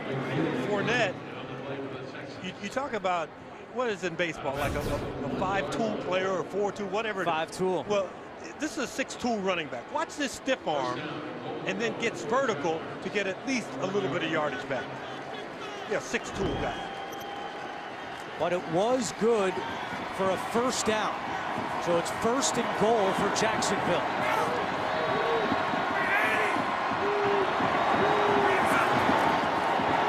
Play action. Bortles to Bohannon. Touchdown, Jacksonville. The 1st NFL touchdown for Tommy Bohannon. And after the Texans score, the Jaguars answer right back.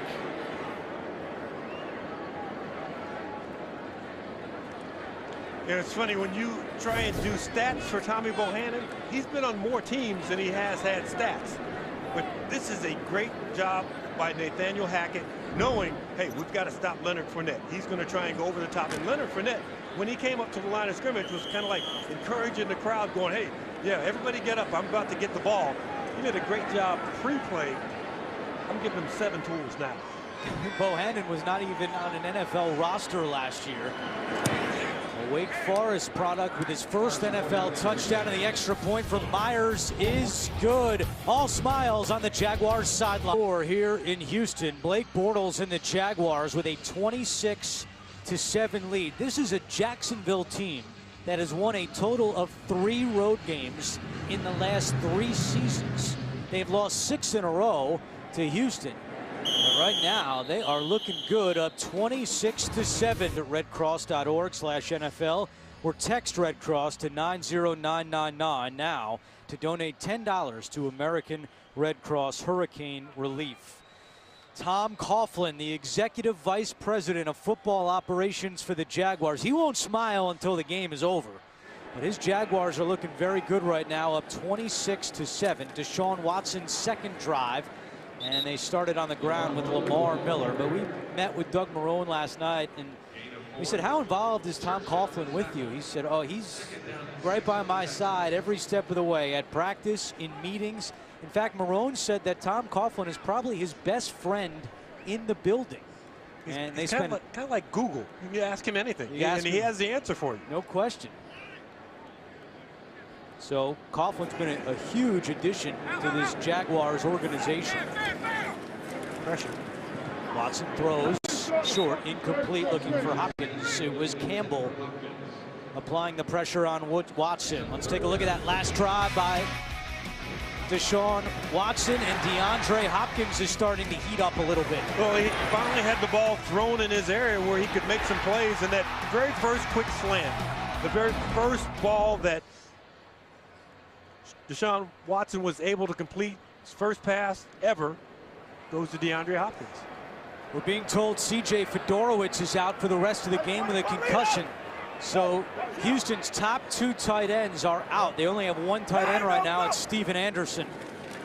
3rd down. Watson steps up, gets away, and Watson dives for the first down. What a play by Deshaun Watson. Looked like he was down a couple of times, but he keeps the drive alive. When someone can move within the pocket in a tight space and make plays happen and extend plays, and then have the awareness of get down, don't take the extra hit, get the first down, all those little things, you can see the calmness in his eyes. Injured Texan is Jeff Allen, the right guard, in his 6th season out of Illinois. Take another look at what happened. And you can see he got rolled up from behind by Malik Jackson. So the offensive line for the Texans has been a big question mark today. It's Mance that comes in at right guard to take the place of Jeff Allen. But Watson was able to scramble for the first down. It's 1st and 10. Hands it off to Lamar Miller, and Fowler again crashing into the backfield and tackling Miller from behind. A gain of 2. If you're playing wide receiver and you have to go in, you'd want to warm up your hamstrings. If you're playing offensive line and you have to go in, you've got to get used to the speed of the game, and it takes a while. No huddle by the Texans. It's 2nd and 8. Watson fires, and that pass is incomplete. Intended for the lone healthy tight end right now, Steven Anderson. On Deshaun Watson's misses, he's been low so far. I mean, this ball, if it's thrown up, you can see Anderson has room to run. He's running like a little arrow route out of the backfield. But once again, just pressure all over the place. That time, Telvin Smith doing a great job looping from the outside, coming inside. 3rd down and 8. Last time on 3rd down, Watson scrambled for a first. 2:41 to go in the 3rd quarter. In a very quiet NRG Stadium. 2 on the play clock. Watson takes the snap. Here comes the pressure. Watson gets rid of it. Incomplete. A flag comes in. Hopkins, the intended target. There's also a red challenge flag down on the field. Is that one of Hopkins' gloves that was pulled off his hand?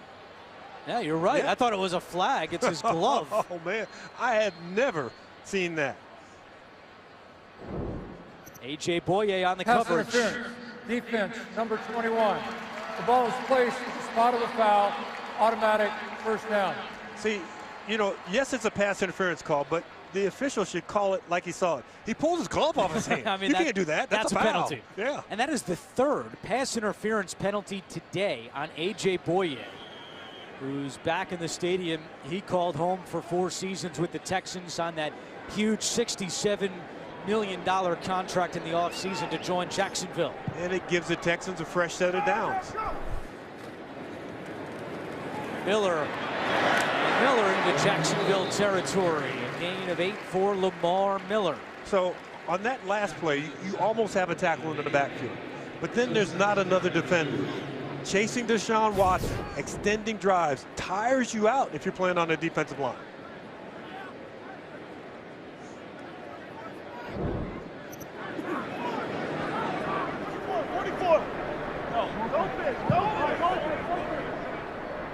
Watson is 5 of 10 for 37 yards. Looking to throw for Hopkins again, incomplete. This time it was Ramsey on the coverage. We go back to New York, an NFL Today update with JB and Boomer. Oakland expanding the lead. All right, Derek Carr's going to throw a touchdown pass right down the seam to Seth Roberts right there, 19 yards. Oakland's going to go ahead by 10 points, 23-13. And Derek Carr just picking up where he left off last year. Listening to the lessons that James Lofton gave him, right? Andrew, James, and Steve. Well, they've got a very good 3 wide receiver set with Crabtree, Amari Cooper, and Seth Roberts has really stepped up.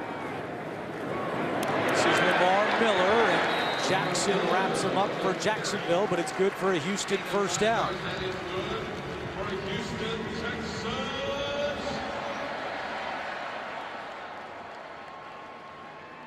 Bill O'Brien in his 4th season as the Texans head coach. He's been 9-7 every year as Houston's head coach. They won a playoff game last year. They beat the Raiders before losing in the divisional round to the Patriots.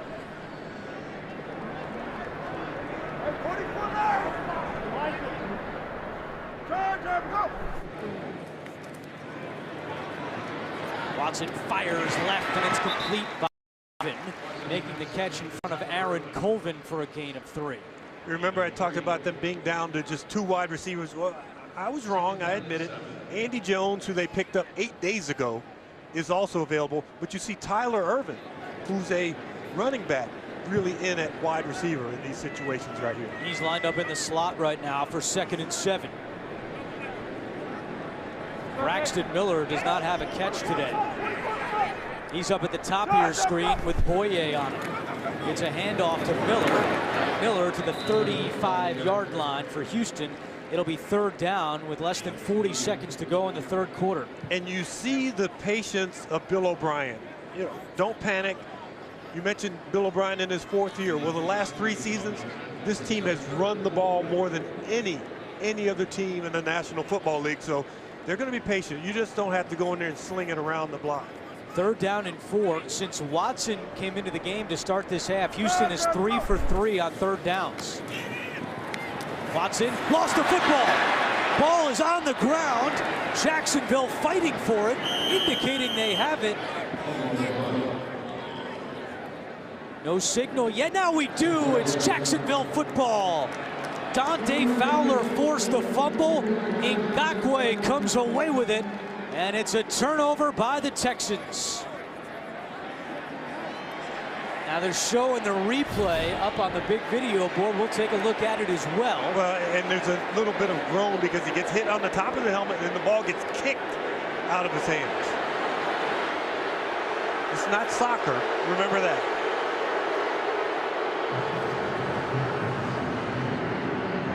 Officials. It's a fumble.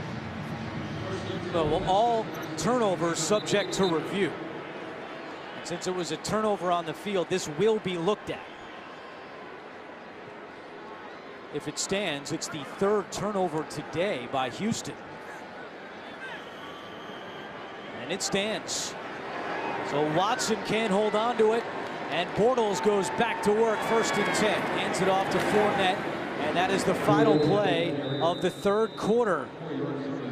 Texans had a good drive to start the 3rd. Ngakoue recovered that fumble from Deshaun Watson. It's 26-7 Jacksonville to start the 4th quarter.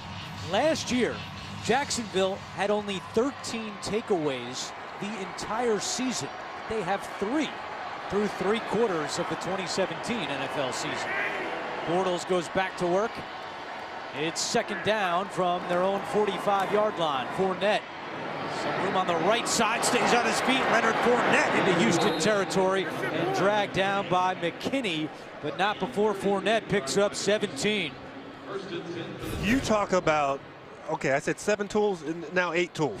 One-on-one, little shake, and stick your foot in the ground and make a guy miss. Make a guy dive at turf.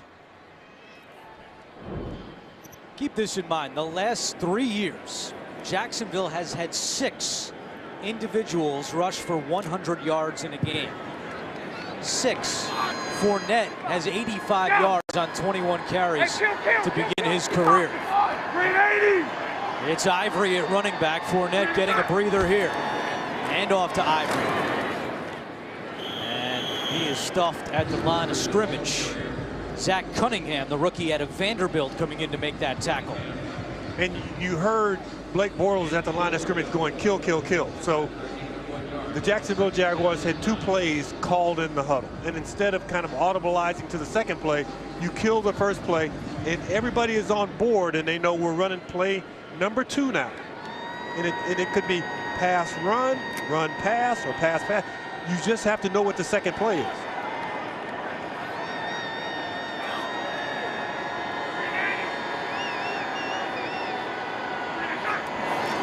Second and 9, it's Ivory again, and he is stuffed again, this time by DJ Reader.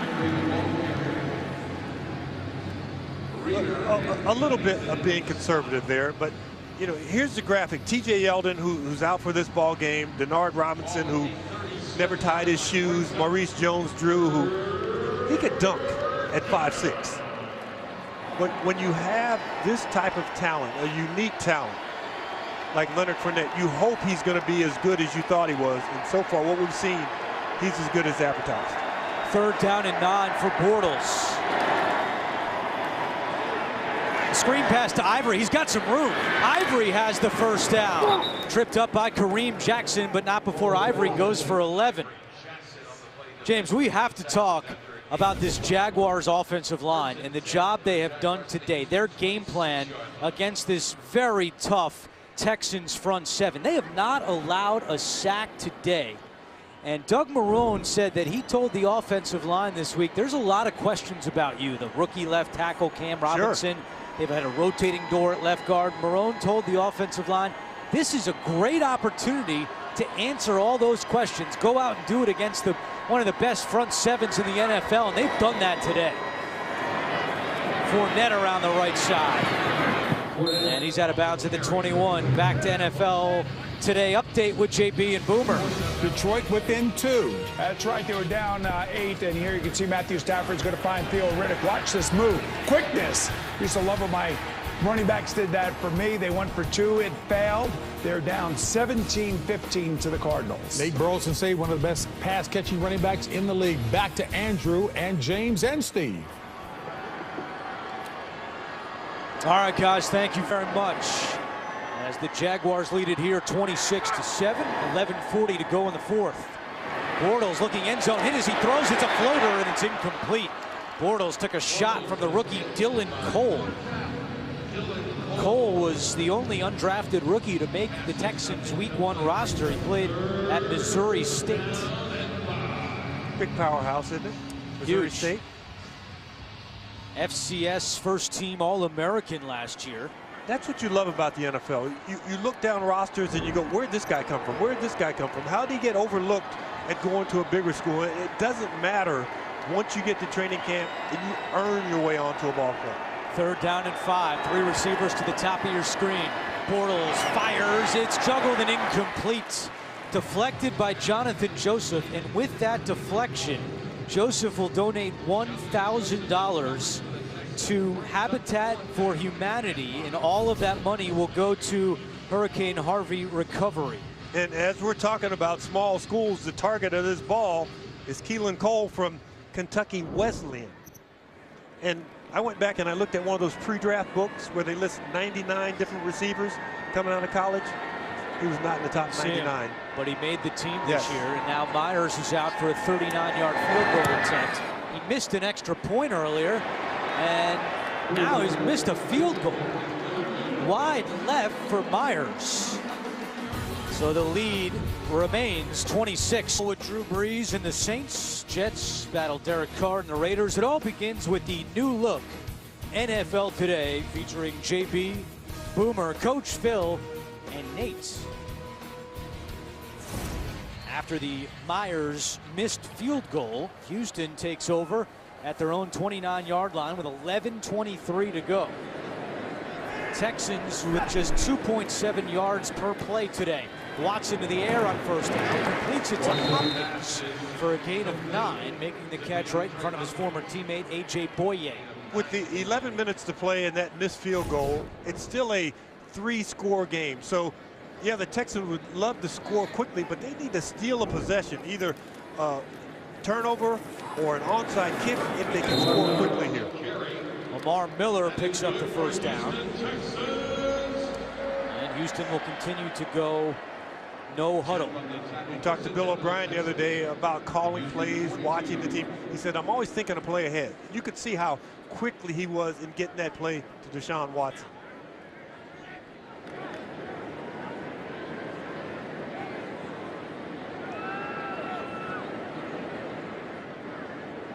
Ten and a half to go. Very quiet here in Houston. These fans are stunned by Jacksonville's performance. Watson down the sideline, and it was incomplete. Again, Hopkins, Boye, and the turnovers have been a huge story today. 3 of them for the Jaguars defense. Well, they have been able to rush the passer from the first snap of the ball game, gotten in his face, harassed him. And it's not just one guy, even the more elusive quarterback. Now, you did use your foot to get that one out, but hey, whatever it takes. Meanwhile, Jacksonville has not turned the football over. Last year, the Jags had the 3rd worst turnover margin in the league, -16. Watson, and that was a miscommunication with Hopkins. And Hopkins pointing to himself. Hopkins signed that huge extension last week, 5 years, $81 million, $49 million guaranteed. He couldn't get 50 guaranteed, could he? No. Just 49. But you know what? You get that money, you kind of have to dismiss it, because when you go out to play the game, it's not like they're giving you a head start in a race. So, well, you make a lot of money so you can line up 2 yards beyond the line of scrimmage. No. Guys are going to fight you tooth and nail. 3rd down and 10. Ngakoue coming. Watson gets rid of it, and it's incomplete. He was looking for Braxton Miller. Yeah, Jalen Ramsey did a nice job. You see the official without the hat on. He had forced Braxton Miller out of bounds. So once Braxton Miller comes back in, he cannot be the first person to touch the ball. So great job by Jalen Ramsey there. Ramsey has 3 passes defensed today. Last year here in Houston, he had a monster game for the Jaguars with an interception, a forced fumble, and 5 passes defensed. So on 4th and 10, Bill O'Brien will punt. Leckler kicking to Lee. Bounces at the 20, and it goes out of bounds at the 25-yard line with 10 minutes to go. Just a 33-yard punt for Shane Leckler. 7 with 9:59 to go in the 4th quarter. Leonard Fournette is 10 yards away from 100 on the ground today. He's the running back for 1st and 10. Are you trying to jinx him and make him have a lost carry? No such thing We'll see. as an announcer jinx, James. Here is Fournette. And positive yardage. He got 1. As we mentioned off the top of the You were holding your breath. I saw that. As we mentioned off the top, all of our thoughts and prayers are with the folks back in Florida as Hurricane Irma continues to bear down on the state. Jacksonville will stay here in Houston tonight. Typically, teams go home right after the game. They'll reevaluate when they'll be able to go home tomorrow morning. But Doug Marrone, Bill O'Brien, they are best friends. They were on the same coaching staff at Georgia Tech back in the late 90s. They still talk and text all the time. Their wives are best friends. They were college roommates at Boston College. And Bill O'Brien said he usually doesn't talk to Doug Marrone when they play each other during the week. As you see the 98 Georgia Tech football team right next to each other, O'Brien and Marrone under head coach George O'Leary. But when the forecast came for Hurricane Irma, Bill O'Brien this week reached out to Doug Marrone and said, hey, whatever you guys need, we're here for you. If you need to stay in Houston and use our facility to practice for your next game, it's all yours. And as Doug Marrone said, that's what the NFL is all about. He said, we're all under one shield. We're all under the NFL shield. And a division rival doesn't matter in this situation. A great gesture by the Texans as Marquise Lee drops that pass. Let's go down to Steve Tasker, who chatted with NFL Commissioner Roger Goodell before the game. Yes, Andrew, when I spoke to Roger Goodell, he was in town to go to not only this game, but also watch this game with the watch party with first responders across the street. He said As far as Tampa Bay, Jacksonville, Miami, there are plans already in place in case Hurricane Irma makes it impossible for those teams to play in next week's game. Jacksonville and Tampa Bay both scheduled to have home games next week. Plans already in place to move games around should those stadiums be unavailable. All right, Steve, thank you very much. We certainly hope that won't be the case. Jacksonville is scheduled to have its home opener next Sunday against Tennessee. Families.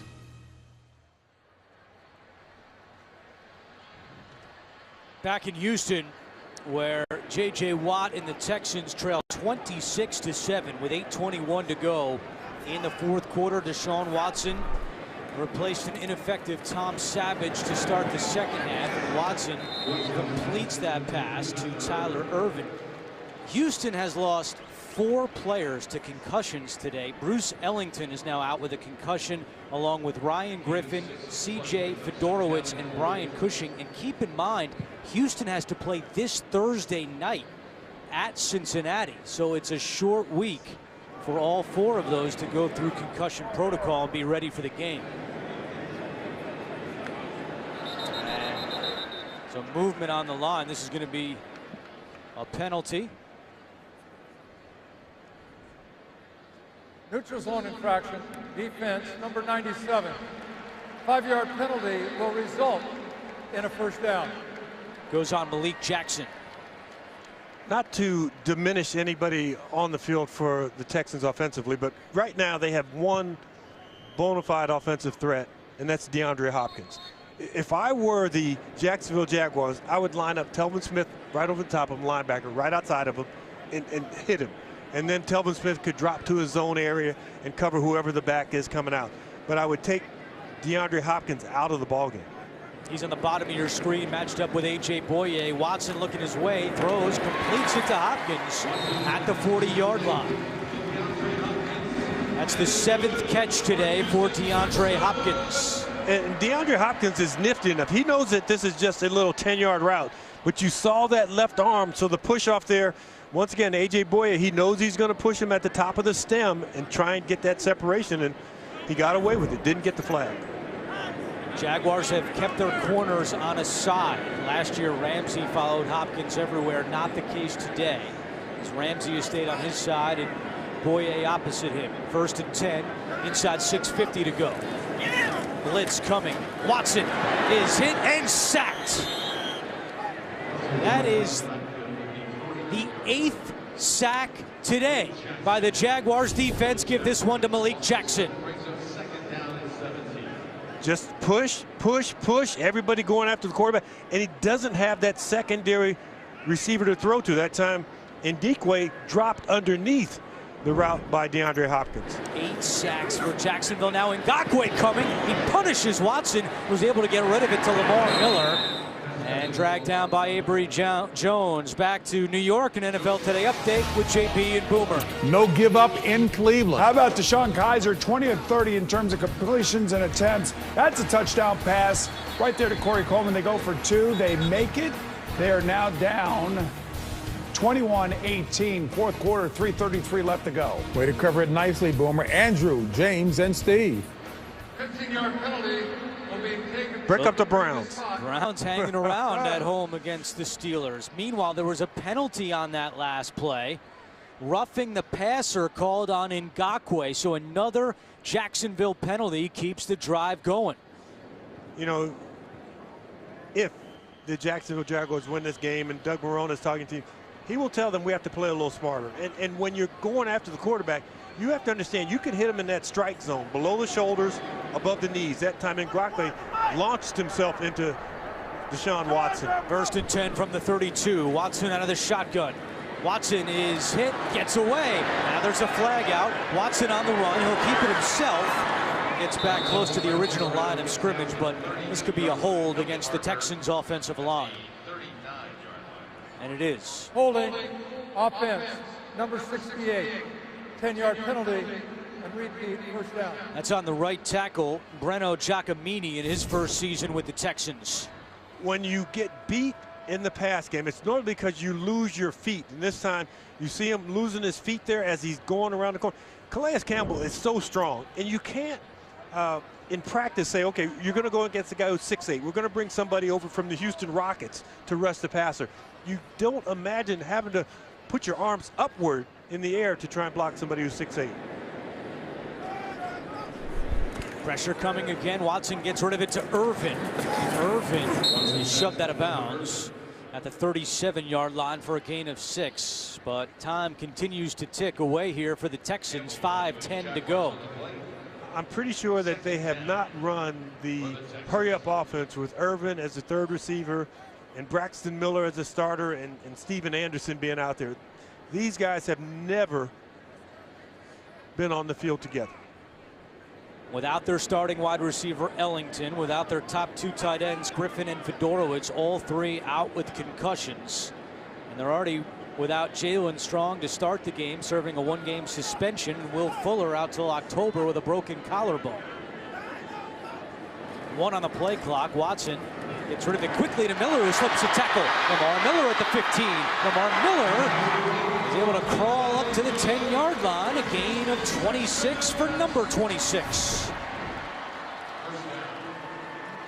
So if you're on Houston's sideline, right now the special teams coach has gone over and talked to Bill O'Brien and says, hey, I think we can get this onside in. And Larry Izzo is the one who's thinking about this right now. So he's thinking, we score, we probably got to kick an onside kick. Longest play today for either team. 26-yard reception for Miller. First and goal. Watson gets away from Sheldon Day, but there's penalty flags down. And now Watson will go out of bounds at the 7-yard line. There's 2 flags down. And it's another hold against the Texans. Offense, number 71. 10-yard penalty. Repeat, first down. This one on Xavier Suafilo, who's had a long day at left guard. I've never run a marathon, nor have I ever thought about trying to run one. But the first regular season game of the year is like a marathon because you've had the OTAs and the mini camps and training camp, and in the preseason your starters play 8 plays in the first game, 16 in the second. They play the first half in the third, and then the fourth they sit out. You go into the fourth quarter in that very first game of the year, and you are gasping for air, trying to, and when you have to go hurry up or rush the passer and chase the passer, you're sucking in. First and goal from the 20. Watson taking a shot in the end zone, incomplete. Was looking for Tyler Irvin. Coming up on the State Farm postgame show, JB, Phil, Nate, Boomer, and Coach Cower will have all the latest NFL scores and highlights. It's all coming up on the State Farm postgame show. It's going to be an interesting week here in Houston. You've got Savage, Watson. Where do you go Thursday night? You think probably Watson. Well, you don't announce it until Thursday. That's for sure. night. They've got all the injuries we just mentioned.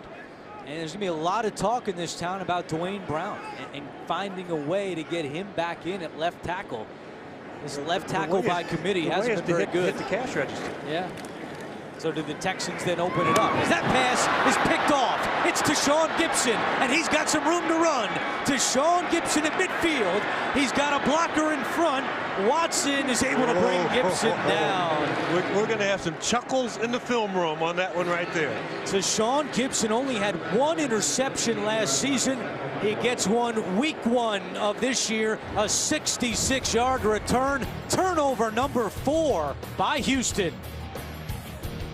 And the 4th turnover today by the Houston Texans. With 3:31 to go, Jaguars will look to close this one out and win their season opening game. They've lost 5 straight season openers.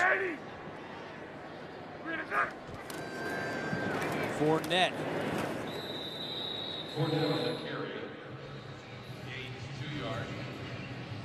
This was it, 2011.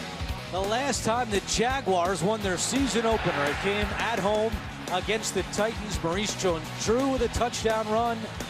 Matt Hasselback's pass picked off by Dwight Lowry. Jaguars won 16-14.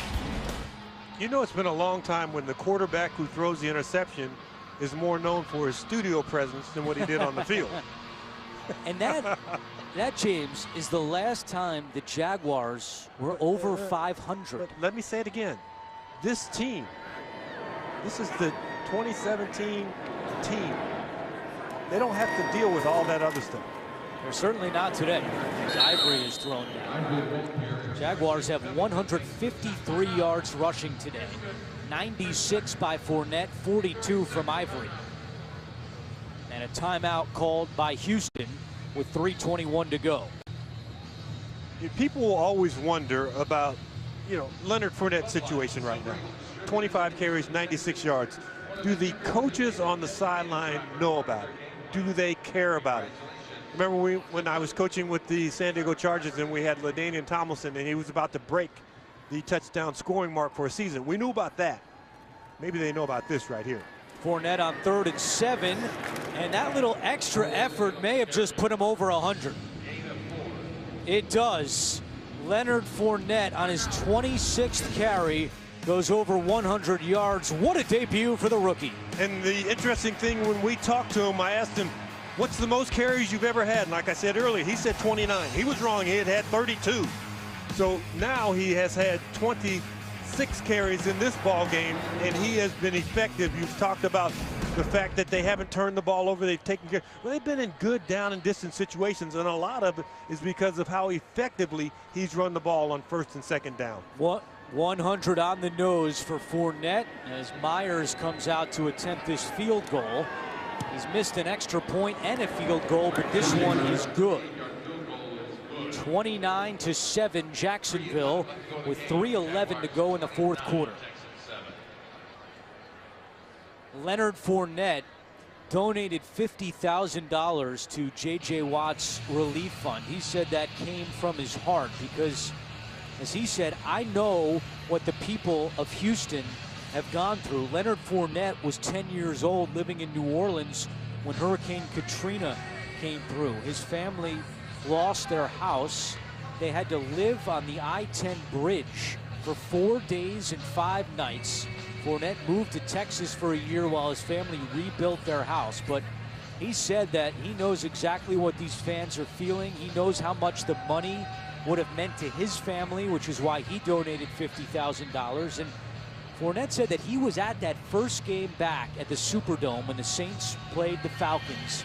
He remembers sitting there as a fan and just how special that was. And he knew it would be an incredible atmosphere here today, and it was, certainly early.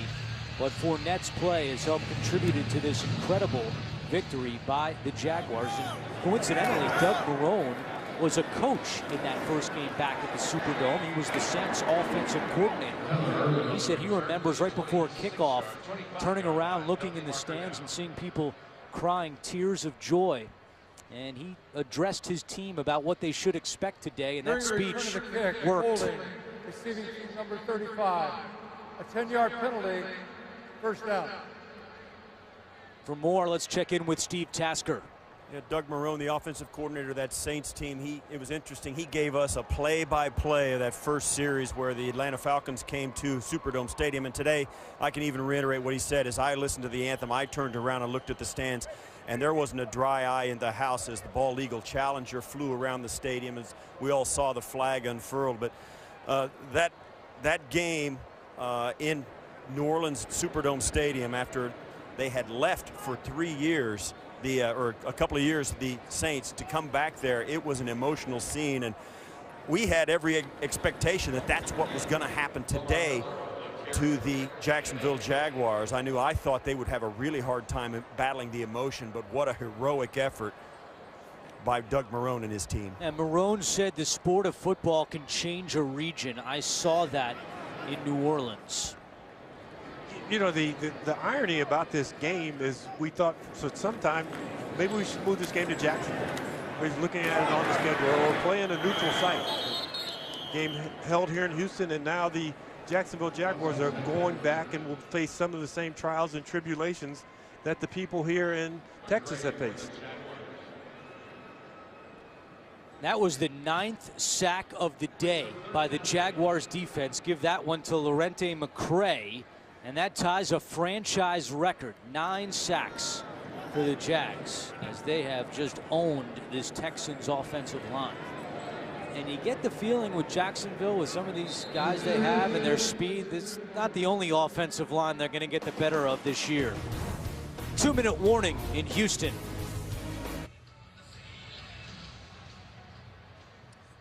We're all praying for Florida as they continue to deal with Hurricane Irma. Jaguars will not return home tonight. 2 minutes to go here in Houston.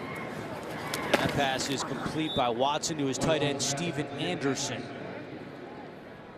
So Deshaun Watson now over 100 yards passing. He's 12 of 23 for 102 with a touchdown to Hopkins and interception here in the fourth quarter. Steven Anderson is slow to get up. You know, there is a monitor upstairs who's watching him. He stumbled as he was going back to where he would have lined up. So that's 3 tight ends now who are 2 in concussion protocol already and 1 who's about to get checked right here.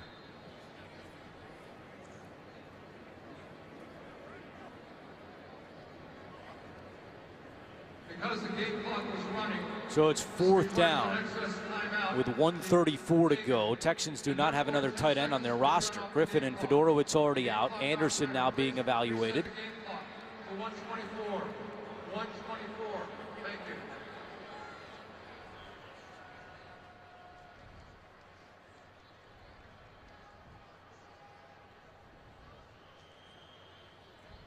So 4th down and 5 with 1:22 to go. There was a 10-second runoff because the clock was running when Anderson got hurt, and the clock continues to run.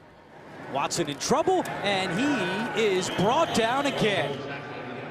And that will do it. Jacksonville can take a knee, run out the clock, and they will go to 1-0 to begin the 2017 season.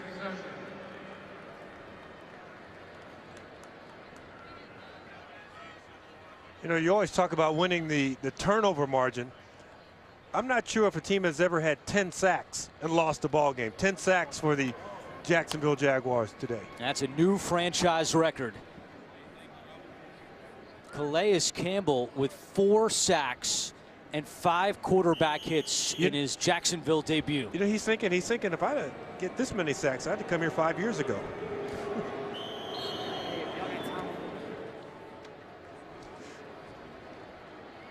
So Jacksonville can run out the clock.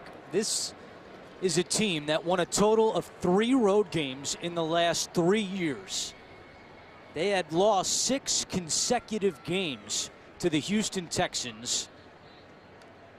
And Doug Marrone is shaking hands as Jacksonville sees the clock go down. J.J. Watt held in check today.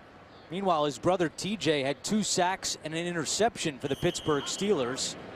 His Texans defense did not have a sack. You have to credit the Jaguars offensive line and their defensive line. They won this game in the trenches. And for the first time since September 11th, 2011, a span of 2,191 days, the Jacksonville Jaguars are over 500. They are 1-0 after defeating the Houston Texans. 29-7 the final. Coming up next, the State Farm postgame show. For James Lofton, Steve Tasker, our entire crew, this is Andrew Catalan saying so long from Houston. We'll take you back to New York for all the scores and highlights right after this. The Jaguars win 29-7.